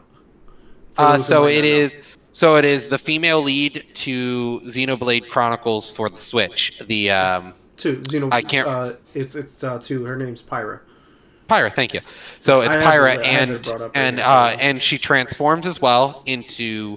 So I've never played Xenoblade Chronicles, and so I do apologize to those who know the name. Yeah. She transforms into an alter ego, I assume is what it is. Name, yeah. So you either go from Mythra. So you either get the fast Mythra comboing and attacking with another sword-based character with counters, right? To a heavy hitter who has fire. So I definitely agree with you there. Bass. She's literally a sword. Right. The character is literally a sword. Yes, but right, that's pretty cool. I definitely got to say I'm excited about that. But then, in addition, did you see there's a game in there that, oh my God, it hit the nostalgia factor for me, but also just screamed the game I want to buy.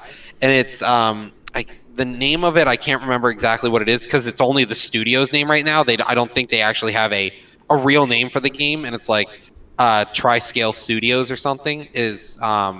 But it looks like a Final Fantasy Tactics game, and I'm super excited about it.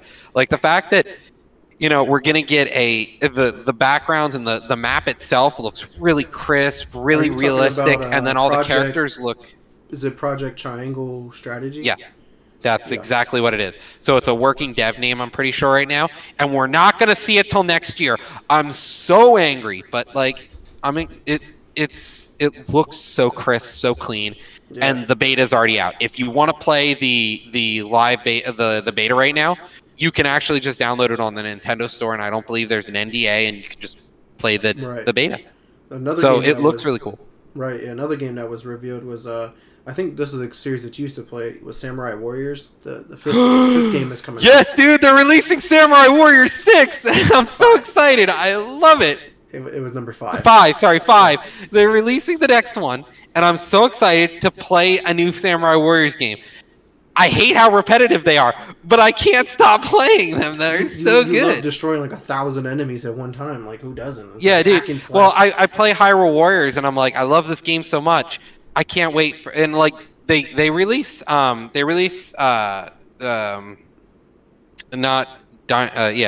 Dynasty Warriors. They have that, and that kept going. That with you all the time was Dynasty Warriors. Samurai Warriors. The last one I played, like 4, that I think came out like over 10 years ago at this point. Yeah, it's been a while. But it's made by Toei, I think, or Toei. They make they're part of Hyrule Warriors. They're the ones who do Dynasty Warriors, Samurai Warriors, the Empire versions of the game. So I'm really excited about the game. It's essentially it's just a rework of the game yet again. They changed the story around a little bit, or they changed the characters around, right. Things like that. Yeah. So some other big news though that I saw was the announcement of bringing Fall Guys and the Outer Wilds to the Switch, which are two successfully big games at this point. It'd be pretty cool. Like, Switch is just starting getting these more and more games on it. I'm only worried a little bit about the Switch because the Switch network connectivity is already bad as Fall Guy dead game. Honestly, I don't think Fall Guys is really a dead game. I think it's just not as big. It was one of those quarantine hype games where everyone followed it for a little bit, and then now you've got these people who are just cancer to play against. So it is very difficult. But if you like the game, it's definitely out there for people who really honestly, like if I had it on my Xbox, which is coming out this summer too, which is exciting. I would have played it more, but because I had it on PS4, don't have no way to play it with, so I was just like, I don't want to play it. And honestly, I played it on PC, but it's like there are so many other better games. It's just it had a very niche appeal, and it's a good game. Don't get me wrong, but I'm just a little worried about the internet on the Switch, with it being a kind of crappy Wi-Fi at most times. Like playing Smash, you would hit a button and your character would freeze for a little bit, and then the latency would come through and stuff would happen. And so, like, if you want to play the games, you got to get yourself a USB to Ethernet adapter for the dock. Yeah. And I'm assuming it might be bad. And they also are releasing Apex Legends as well for the Switch. Yeah, it was about time. Given that Fortnite's been on the Switch for a long time. Hell, I even won a game on Fortnite on the Switch in a party chat on my phone on Xbox, playing with 2 friends that were on Xbox, and we called it while I was at work. Back at the Men's Warehouse days, man, called it dub Fortnite. But Apex, man, it's still a huge game too. I mean, you just don't hear it as much, but it's still a big game, and it has a very good niche appeal. And so I think it's really interesting the Switch is getting in on this. But did you see the final game they teased? Yeah, Splatoon 3. I'm super excited to try Splatoon 3. I want to actually play a Splatoon game. Like I played the story on 2, but I never really played Splatoon multiplayer because the only people on there like Halo games, are tryhards. And let's be honest here, I really don't want to play tryhards who just eat, drink, and sleep that game. Yeah. I'm going to wait till Splatoon 3, see the big hype, and then I'm going to play the multiplayer. So I'm Right. super excited about that. That looks pretty neat. One I of was the- sad to see, though. Go ahead. Another game that was announced that I'm kind of made me excited was the interesting one was Mario Golf Super Rush. I like. Oh what my they're god, doing I'm to so that. excited to try it. I just want to play the regular golf game. I honestly, and I hate gimmicks, but I love the fucking gimmick. You can use your fucking your Switch remotes as the golf. Yeah. Yeah, that's pretty cool. But I like the one game mode they showcased where it reminded me of like playing Mario Kart and golf. Like everyone hits at the same time. Like there's no turkey and turns. It's like whoever can hit the ball in first. So like you hit it. Yeah, it doesn't matter how many strokes. If you're just like whap whap whap and just running. Right. Yeah. And this is like you got to chase after your ball and like there's power ups and you can like bump into each other and like. Miss each other it looks like, really fucking silly, but I'm it definitely now. down to play it. At your house, getting drunk, playing this with a bunch of Oh yeah, and stuff like that. Oh yeah, I could see us get well, and it's probably going to require multiple consoles. But luckily, I got a TV there and a TV there, so like we'll be fine. But no, I'm excited to try it. It looks really solid. It just looks like it's going to be a fun game. It looks like it's going to definitely be better than the Mario Tennis for the Switch. It looks like it's actually going to have a lot more party play to it. Right, so I'm excited about that, and we also got a rework of Legend of Zelda coming out. We didn't get any news though on the sequel to Breath of the Wild. So anyone out there who likes Breath of the Wild like myself, I was a little disappointed, but they did announce that they'll have information at the end of the year. So by the end of the year, we'll find out Breath of the Wild news. I think so we'll see probably... a few more remakes of like every Zelda game by the time that. I don't think so. The Zelda remakes are far and few between, really. I feel like Ocarina that's been coming out has been like a remake of them. Well, we had Except for Breath of Ocarina the and Wild. Majora on 3DS. That was like over 10 years ago now, I think. We've got the Twilight Princess. That was on the Wii U, and we had Wind Waker on the Wii U. Yeah. So well, I think because the Wii U wasn't as a successful console that they're porting over these good games that were on the Wii U to. No, this was on the Wii. Is the thing. It was the Wii. Yeah, okay, but even then, like most people didn't want to play with those controllers and stuff like that. Like the Switch is like a solid. A lot of people told me that it was, and it was one of those good Legend of Zelda games that kind of went under the radar because unless you were a true fan and had a Wii. A lot of people weren't playing it, and a lot of people didn't have a Wii. So, like, I'm excited to see that they kept all of the gimmick-based controls. So now you play with the two Joy-Cons. One's your shield that you have to hold up and defend with, and the other one's your sword, and you have to swing left, right, up, down, diagonal, and you have to aim for the boss so you weaknesses. can use the joysticks too if you don't. On the light version. Yep. Well, I think you can do it for even the Switch Lite. I think if you're playing a handheld, you can still do that as well. So you are correct. That's pretty cool. Yeah, no, I really liked it, and so that was pretty cool to see. There was a ton more announcements, but I think there's 3 more that I think we should those cover. are the ones that really struck us. Yeah, well, there's 3 more that I want to cover real quick. Are you a Monster Hunter fan at all? No, I tried it. A single monster hunt can take anywhere from 5 minutes to 3 hours if you're, bad at the game, and I'm bad at the game. So I really didn't. I kept chasing the same monster through a cycle over and over again, and I felt like I was literally playing Walking Simulator more than I was actually playing Fight the Monster. And actually dealing damage to the monster felt clunky and it felt like I was playing a grinding game, and I didn't want that. Well, hopefully Monster Hunter Rise does a little bit better than the most recent one that you've played. Hopefully. But Another game, actually this is a remastered collection, is Ninja Gaiden. Have you ever played any of those games? No, I haven't, but I know one of my friends really likes the Ninja Gaiden series and has beat all 3 of them, and it looks like, I've seen Ninja Gaiden, the game looks good, and to have that remake for all 3 games in one collection looks pretty interesting, and I would give it a go. I'm assuming this collection will probably come out on Xbox too, because if I'm not mistaken, these were Ninja Gaiden was on exclusives Xbox. at one time. It was. But yeah, so I haven't seen any announcement, but I'm just going to on a limb assume that for sure. But this last game I want to cover is something that is something I'm super excited for, even though the trailer was like 10 seconds long and you didn't really get to see any gameplay. Was Star Wars Hunters. Oh yeah. New Star Wars game. Anything Star Wars related, you got me. And this game just Yeah. looks pretty cool. It's a competitive arena battle game where you go like I think it's like 3-on-3 or 4-on-4 or something like that. And given it takes place like in between episodes 6 and 7, so it does take place during the Mandalorian time frame at this point. So I mean, who knows what we could see at this? I mean, they can do anything they want. Yeah, So it looks like cool. it's a bounty hunter arena game, so it's a bunch of bounty hunters fighting each other. Right. So I mean, who knows? It might be a game that's a lot of fun. It might be like It might be a giant gimmick.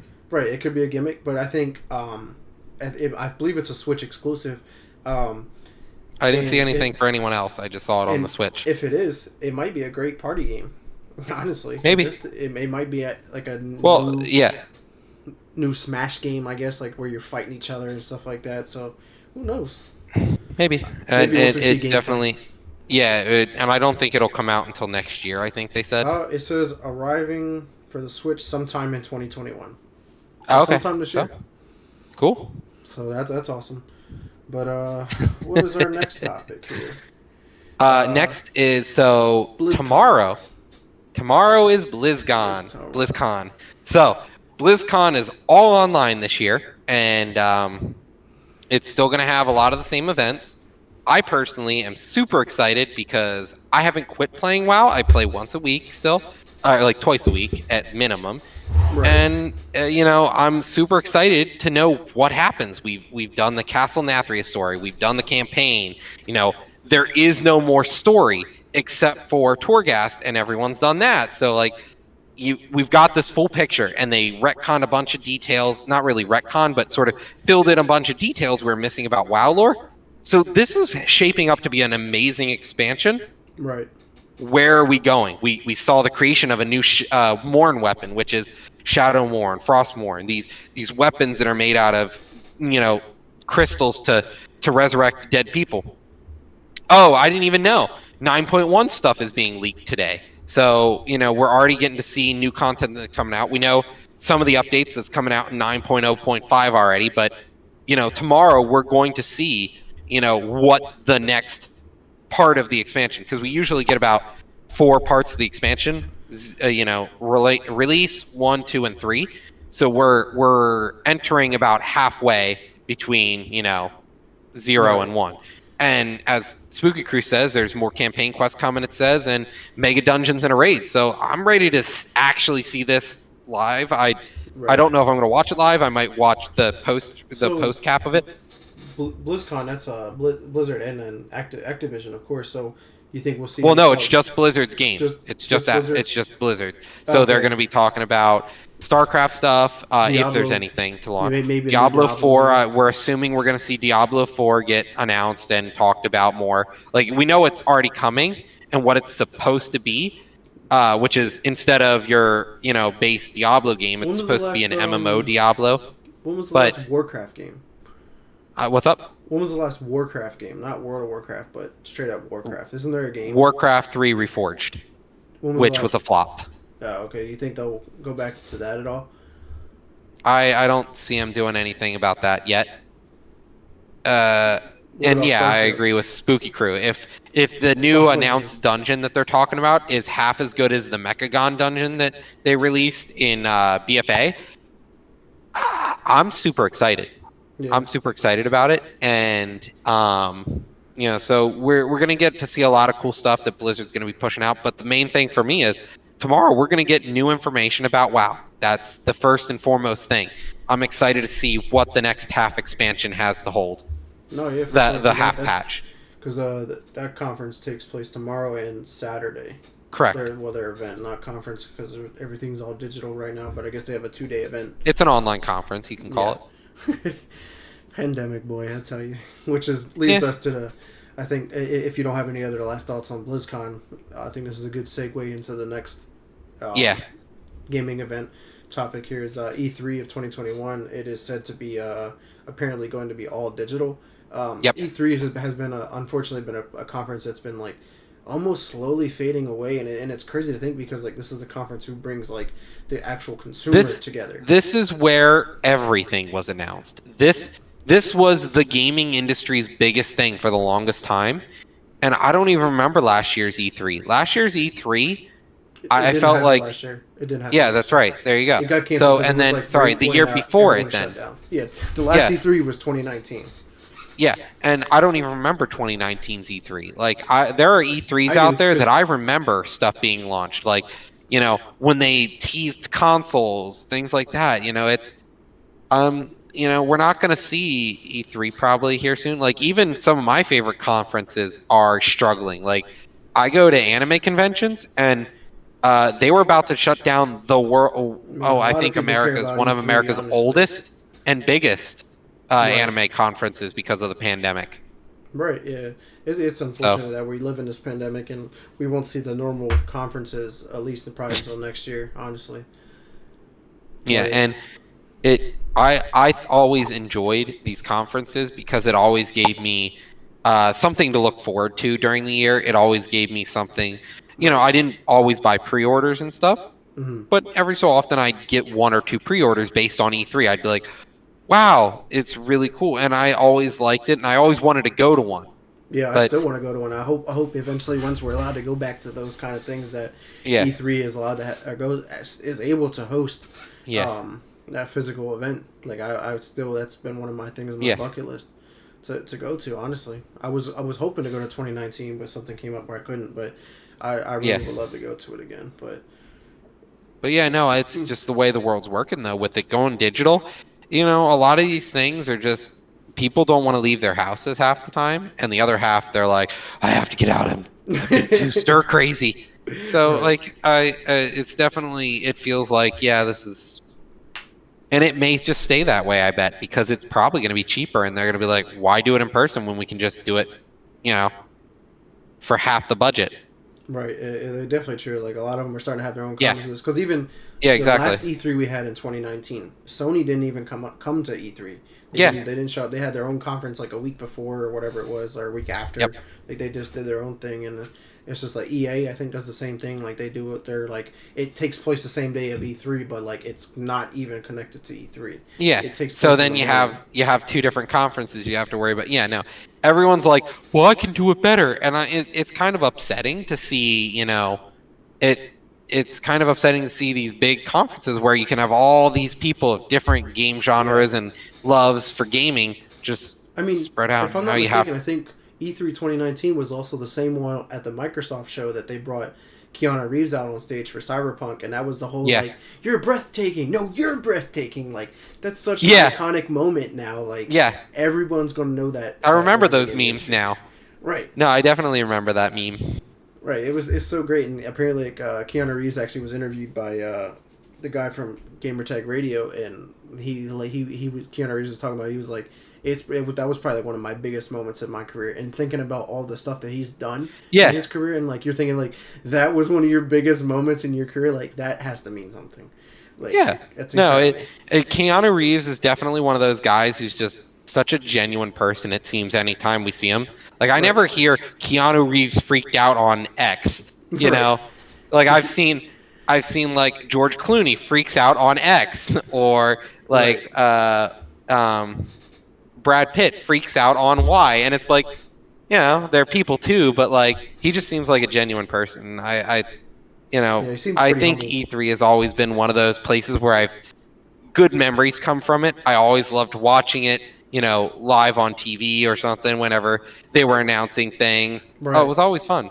I would purposely like when I started working at Men's Warehouse, even in like the beginning years, You would schedule days off, or I would schedule those days off, or in the morning or so, because it was in the summertime, so I could work in the morning, just so I can make sure I could sit there and yeah, watch the show. Because I would like to watch it live. Yeah, granted, can I watch it later on YouTube? Yeah, but it's way better to watch it live because you're not going to get anything spoiled then. Because if I don't watch it till later at night, I'm on Twitter, I'm scrolling like fuck. yeah. And the other thing we've got going on here, E3, might disappear because most of the stuff we have anymore is like games as a service. Games they do their own launches, they do their own PR. Instead of all these companies having to come together and keep the industry going, the industry's eclipsed itself. It's huge. Yeah, It's one of the biggest industries in the world. Honestly, it's bigger than the movie industry. It's bigger than the music Yeah. industry. Like it's bigger than TV. Like hmm it's. I think what they said it's bigger than all of those combined, hmm and that's crazy to think about because those are some big ass industries too. No, I agree.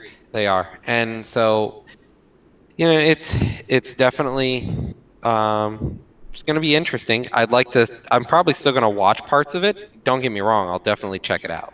Yeah, I mean, who knows what they can announce there? I mean, I'm super excited for any event that's going to involve Microsoft because I think Microsoft is really about to open, like I talked before, the floodgates. They're about to release and announce every game that's coming out soon on the Series X and S, and I know they're probably still going to support the Xbox One, but like all these games are coming from all their studios because we really haven't had a ton of games from them yet because they all It's kind of been like, here's our console. What's good about it? It can do all these things. What can we play on it?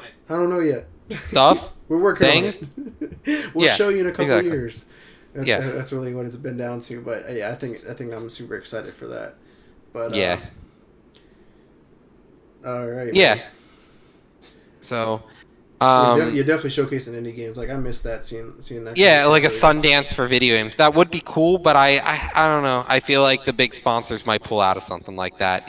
There would have to be a new conference, I bet, made for something like that. But don't get me wrong, that'd be awesome to see as like a Sundance for small indie video games. Right. Right. I always liked what Microsoft did at their E3 show. Like they would literally have a segment of it where they just showcased all like indie games that were being published on their console.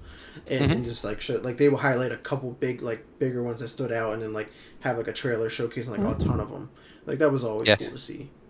No, I definitely agree.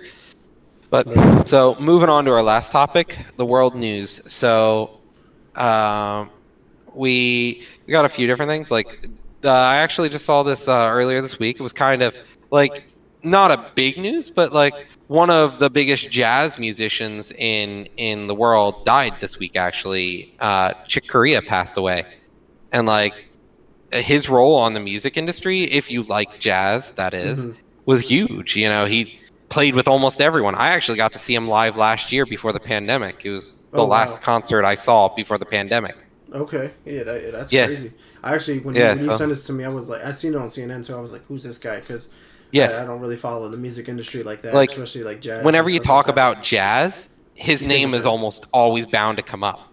He's one of the people who is a jazz guy. Oh, news. Well, that's not news. That's spooky. That's literally just every day for us. Yeah. You know, and like the thing is now, Spooky Cool. We're actually going to get into him and the snowstorm and all that stuff next week because we got a lot to talk about on that. Yeah. One of our hosts, the co-host was actually, our new co-host was going to be here this week, but he couldn't make it due to the things happening in Texas. And I just want to wait till some of the more news things really kind of come together and we have some of these great articles, great politicians, you know, eating shit and just talking out their fucking ass. Right, I have so much I want to talk about it, but I want to kind of hold off until our new co-host comes in to talk with us about, you know, the whole winter storm this year. Himself too, because he's down in Texas. I don't even know if he made it back yet. I'll message him after the show here, but it's definitely been crazy. It's not even there, like it's all over the world. But again, we will talk about and the winter storm is crazy. Like, you know, we can talk a little bit about the winter storm itself. Like, did you guys see that Saudi Arabia got snow? It's a desert. It got snow. Yeah, granted, it gets cold at night. It gets cold at night, but not during the day. It gets cold at night, but like, it snowed a lot. That was crazy. They had videos of camels just sitting there like, what the fuck is this white stuff? It's cold. It's like, you know, so it definitely, global climate change is a real monster. And it's like, people are like, oh my God, these storms are crazy. And I'm like, yeah, we're creating them. And they're like, global warming's not a thing. Why is it so cold if it's supposed to be global warming? Right, yeah, whatever. But, back oh, yeah. They switched the dates, right? So, Taryn, it's not 2012. It was supposed to be 2021. Yeah, that's actually one of my favorite movies. I watch that thing all the time. I literally do. I watch it like at least once a week. I love that movie. But, back to the passing, though. What kind of impact did he have on the music industry? For Like, those who don't so really Chick know him. Corea is he was an innovator for modern jazz and jazz musicians all around the world. Like, he was 74, I think, or Yeah, 78. something like So that. the guy was in his 70s, and I watched him play, and it looked like he was in his 50s, and he played the keyboard like no one's business. You Yeah. know, the guy was really great. Like, honestly, I don't like modern jazz, and when I listened to his jazz, I was like, wow, this is amazing. Like, one of those things I like to do is drink a beer and listen to jazz, or drink beer and listen to music on my record player. And honestly, a bunch of my albums I have are just like this artist with Chick Corea, this artist featuring Chick Corea, and Yeah. he's like he was a solo artist who would just pick up other artists and do stuff with them, and then they would just ride his coattails through stuff. Like, so I watched a headliner where there was this 14-year-old boy who was a jazz musician. I went to a concert in New York City, and it was like a 14-year-old boy who's a jazz prodigy, and the headline was Chick Corea right after him. Like, so it's a pretty for those who like jazz, and they lost a big loss this week Yeah. from that. I actually never. I don't think I've ever even heard his name. Yeah, I mean, I might most have, people don't really hear of him, and but it's just now that you bring it up and stuff like that. Unfortunately, it passed away. Like I might. Unfortunately, a lot of music gets played like that too. Like you ever think about it? Like, even in the rap industry or hip hop, or even R&B. it's like, not until someone after dies they're and pass gone. away, and their music's like okay, and like you maybe heard of Yeah. them. And as soon as they die, they're like, oh, music, gotta listen to their music. Yeah, Oh, why you and die? it's like you can put this guy in the same category as like Michael Jackson or the Beatles. He was the Beatles of jazz. Right. He was Elvis the guy Presley, I who guess. he wrote hits. People loved his music, but like most people hate on jazz because of modern jazz. Let's be honest. I hate a screeching trumpet as much as the next person, but I love some keyboard, dude. Keyboard is amazing. Right. Well, on to I think a happier topic here. Movie theaters are renting out their screens to gamers, which is awesome because not only to gamers. In the Colonial Park Mall, for those of you interested in the Harrisburg area, Colonial Park Mall is actually renting out their movie theater. You can buy the whole movie theater, like a whole screen, play whatever movie you own on Blu-ray or whatever for $100, and you can invite as many people as you want. Yeah, that's crazy. Because like you think like why can't they have like as all those people come in to see the movie anyway, but you can have as many people in there as you want. Like, yeah, honestly, it kind of reminds me. Sign a clause like the theater's no longer liable for anything. Like this is all you. Mm-hmm. Yeah, and I think it's awesome. Like I definitely want to rent out Colonial Park Mall sometime. I just couldn't get a hold of them, But like, I would love to be able to rent out a theater and just play one of my favorite, one of my movies that I bought this year that I loved for my friends who didn't get to see it in theaters because it got canceled 2 days before I went to go see it. This anime movie, this U.S. released for an anime movie. Mm-hmm. They canceled it 2 days before. Oh, wow. And refunded me my money, and I was like, "Oh man!" So I bought the Blu-ray for it, and I was like, "This is an amazing movie!" And now I would love to be able to play it for my friends. Average price of the ticket is like what, $13? So if you say $100 divided by 13, yeah, you just need at least 8 people. Yeah, exactly. And you're good. Yeah. Like, so with 8 people, me and Jordan alone, that's already a fourth of the people you need to make the money back. Right. Yeah. So yeah. So no, I definitely think it's awesome that movie theaters right now are like. It kind of reminds me of an internet cafe. Have you ever been into one before? I don't think so.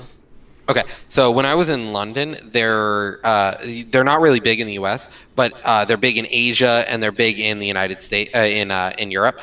Internet cafes for people who can't afford to buy a gaming computer. They can just literally walk into an internet cafe and pay like $10 for 2 hours, and you play on a gaming rig that's like mine. Right. No, 2 hours. There's a place actually over in Camp Hill. That game store that's over there by Big Lots and stuff where you pay like you can pay for like 2 hours or whatever, and they have like a big TV, nice game chair that has the speakers and stuff and surround sound, and they got systems there, and you can just play games and whatnot. Yeah, and it seems like you can do whatever. it's a way to save the theater industry, but not really save it, but make it something new. Right. Because theaters in the United States are struggling. I think what they're doing is a really smart decision, because like people really can't go to the theaters in big groups, I guess. But if you rent it out yourself, you can, which doesn't make any sense. But I guess it's a way to maintain, to at least have something going on, like some kind of profit versus no profit at all. Like, what's the point because of having these mega structures are everywhere. We've got theater mega structures everywhere, and I can count the time on my hand. 2019, I can count the times I went to a movie theater. Like, between my two hands, I think I went maybe 5 to 7 times. Yeah. And I can also count on one hand the times that I actually was the only one in there other than me and Jordan. We were the only ones sitting in the entire theater.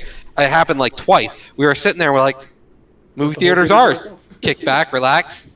Right. Yeah, it's awesome when that kind of stuff happens. I think theaters, like malls, for example, are a dying industry, and I think to save themselves as a retail, as a business, it's only the next evolution, really. I think like theaters are really going out, like you said, a dying industry, because like there's like a ton of movies that I would rather see in theaters than opposed to watching it on my TV. No matter how good of a system I have at home, I'd rather go to the theaters and see it. Same. I would love. It's just so immersive, and it's just you don't have to. It's just there. And I like that social gathering too. Like when I go see the new Star Wars movies, and for everyone's watching it for the first time, and everyone's watching these new scenes, you're like, everyone's getting excited at the same time, or someone's getting sad at the same. Like everyone's sharing the same emotion at the same exact time. Like it's so. I love it. Or I remember when we went to go see Harry Potter, the last one, the Deathly Hallows Part 2. Yeah. And we went to Elks Theater. Even in there, like a super small theater, the social atmosphere was just great. Talking to everybody about the movies, and everyone's dressed up in costumes, and like it's cool. Yeah. No, I agree. It's one of the best things. Like, one of my favorite things is going to movie theaters and doing Rocky Horror Picture Show. Right. But I think we're in a state right now where theaters are a dying industry because they're expensive to run. And, what's awesome is not everyone has a home theater. I can count on, exactly. I know no one. Even my wife's rich family doesn't have a built-in home theater in their house. Right. Who has a home theater? Like a big screen on the wall or whatever, projecting it onto the wall with surround sound 12 to 3 or whatever. You know who I'm surprised who doesn't have one? Grandpa. Yes. He basically has a theater just without the big screen. Yeah, and buying movie snacks, I hate wasting money, but every time I go, just seeing Jordan light up and go movie snacks is like. It's one of those experiences that I just love. And then get the big ass thing of popcorn that you'll never finish. Like, watching the Endgame with everyone else in theater there. I sat through that 3-hour movie, and I was glued to the screen. I could not look away. It was so great. Right. Watching it at home I'm not going to watch it at home. I'm not going to sit at my couch for 3 hours and watch a movie. But to sit there in a theater with all my friends for 3 hours and watch it on the big screen, that was awesome. Yeah, it's incredible. I mean, I hope the movie theater industry can survive this pandemic. But that's another thing that I mean, I don't know what all is involved with running the theater, honestly, because like, if the theater is not open, what expenses are going out, other than rent? But most places have forbearance, so like you don't even have to pay that right now. And you don't have electricity, you don't have water running because there shouldn't be anybody in there, right? So what bills are you paying? There's nobody working, so you don't got employment. Executive staff. Oh well, tell them going on unemployment too, buddy. Welcome. Yeah, well, no, they're the ones running the company. They don't go on unemployment. They just continue to reap money. Right, and that's the thing that just doesn't. Victor, it's 5%. Every year. That's how business works. Yeah. This is capitalism. Yeah, destroy the bottom line for profits. Yeah. So, look at the whole thing with the stock market. The poor people started to do the same tactics, and wait a minute, what are you guys doing? You're not allowed to do that. Yeah, exactly. And I think I'm really interested to see that movie theaters are now like, yep, just come play your video games here instead. I think that's really cool because I've seen more. I can't even count on my hands the times I've seen them on Reddit. People like, nobody bought a ticket. Time to play a game in my movie theater, and it's like, Yeah. what? Yeah, why not? It's Right? awesome. It's definitely really cool that they're gonna allow that. And what would be really awesome is to be able to play Smash or something, party games with your friends Yeah. on the big screen. Right. Yeah, I'd be down to do that. Shit, I hope they're still doing that when I move back to PA. Because sign me up. We can go rent out a theater. Yeah, I would go do it. In a heartbeat, dude. Right. Any other news you want to get into this week? I know there wasn't too Well, much. I We already had a shit ton of game news. Yeah, And we've been talking for like almost 2 hours. Yeah, the Texas thing we'll get into next week. After it's all solved, because they're still doing rolling blackouts. So Right. No, it's going to be crazy for sure. No, definitely. But thanks to everyone who came to check us out here. We enjoyed talking with you today. Yeah, for sure. So let's close out this week's episode with any last closing remarks or anything like that. Anything from you, Roger? No, not at all. Check me out on Twitch and connect with me on Discord. If you want to invite to the Discord server, let me know. It's down below. You can see all the members slowly growing. Oh, yeah, for sure, man. First off, again, I want to thank for everyone who showed up today. Appreciate everyone who consistently shows up as well. Definitely agree. Ted Cruz is a piece of shit. But I also want to thank everybody who does check us out later on YouTube.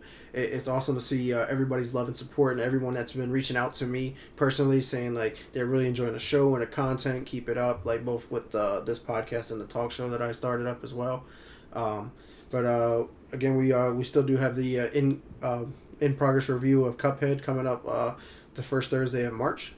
We've been playing that here and there, and it's been a hell of a game. It's definitely a new game for you. I'm pretty sure you don't play anything like it. Oh, I think what I told you was playing it on a controller would probably be better than trying to play it on a keyboard because I'm playing controllers for. I'm pretty sure if you just grab a Bluetooth adapter, you can connect that controller right next to you to your computer right now, and you could take the controller roll and I'll play on the keyboard. No, actually, we'll both play on controller. Never mind. I ain't playing off the controller now. It's too good. No, yeah, for sure. But what you working on, Roger? You working on any projects? You bettering yourself? Anything? I was working on some of my Tyranids here. Working on some models, trying to get ready because once this pandemic's once we kind of are vaccinated and a little safer to interact with each other, I'm about to play some Warhammer. I'm getting ready for D&D. I'm thinking up a new campaign. I'm super excited. It's going to be in the Dead Sons universe. It's going to be awesome. I'm so excited to play some awesome. D&D. Where can we find you at? Well, you can find me on twitch.tv/lunatic_oblivion. I plan to, after this pandemic's over, maybe streaming some tabletop games. No, yeah, that's awesome for sure. Myself, again, I want to ask everyone to check out the talk show on the Chill Zone. Or you can catch it live on my Twitch channel every Friday at 7 p.m. Except this week is a little different. I had to alter the schedule till Saturday at 5 p.m. That's on my Twitch channel, twitch.tv/Mr. Never Chillin'. Come check that out. That'll be at 5 o'clock on Saturday, but usually it's every Friday at 7 p.m. This week I'm bringing on one of my friends that I met through another mutual friend of mine. Her name is Madeline. We're going to be talking about working in the pandemic. We're going to be talking about the women's impact during 2021 right now and how that's evolved and stuff like that. And we're going to be talking about her involvement in the community. She's been a huge advocate in the community. I can't wait to bring her on and talk about it. So definitely be on the lookout for that. Also, I'm working on beating some other games. I just started Immortals Phoenix Rising and Call of Duty if everyone wants to let me go past that building. And I can hopefully get those game reviews up. But again, I'll have the Watchdogs Legion review up on Wednesday of... what day is that? The 24th, I think it is. So be on the lookout for that. Other than that, you can check me out on Twitter, at Mr. Never Chillin_ or Xbox at XNeverSpaceChillin'. If you want to play some games, party up, and just chat, man, I'm always down. If you want to be on the show, have any comments, topic ideas, reach me on Facebook at Vic Brubacher. And unfortunately, no guests this week to thank, but I got just no guests. Let's just thank the audience. That's great for you guys to show up. And again, we'll continue to release these episodes weekly every Thursday at 7 p.m. on twitch.tv/lunatic_oblivion with an A. Make sure you all like and subscribe to our YouTube channel, along with helping us by sharing the content as much as possible, whether it's on your story or just sending it to people who you think might be interested. It's awesome to spread the content so we can connect it to as many people as possible. But thanks again, and until next time, peace. Go on.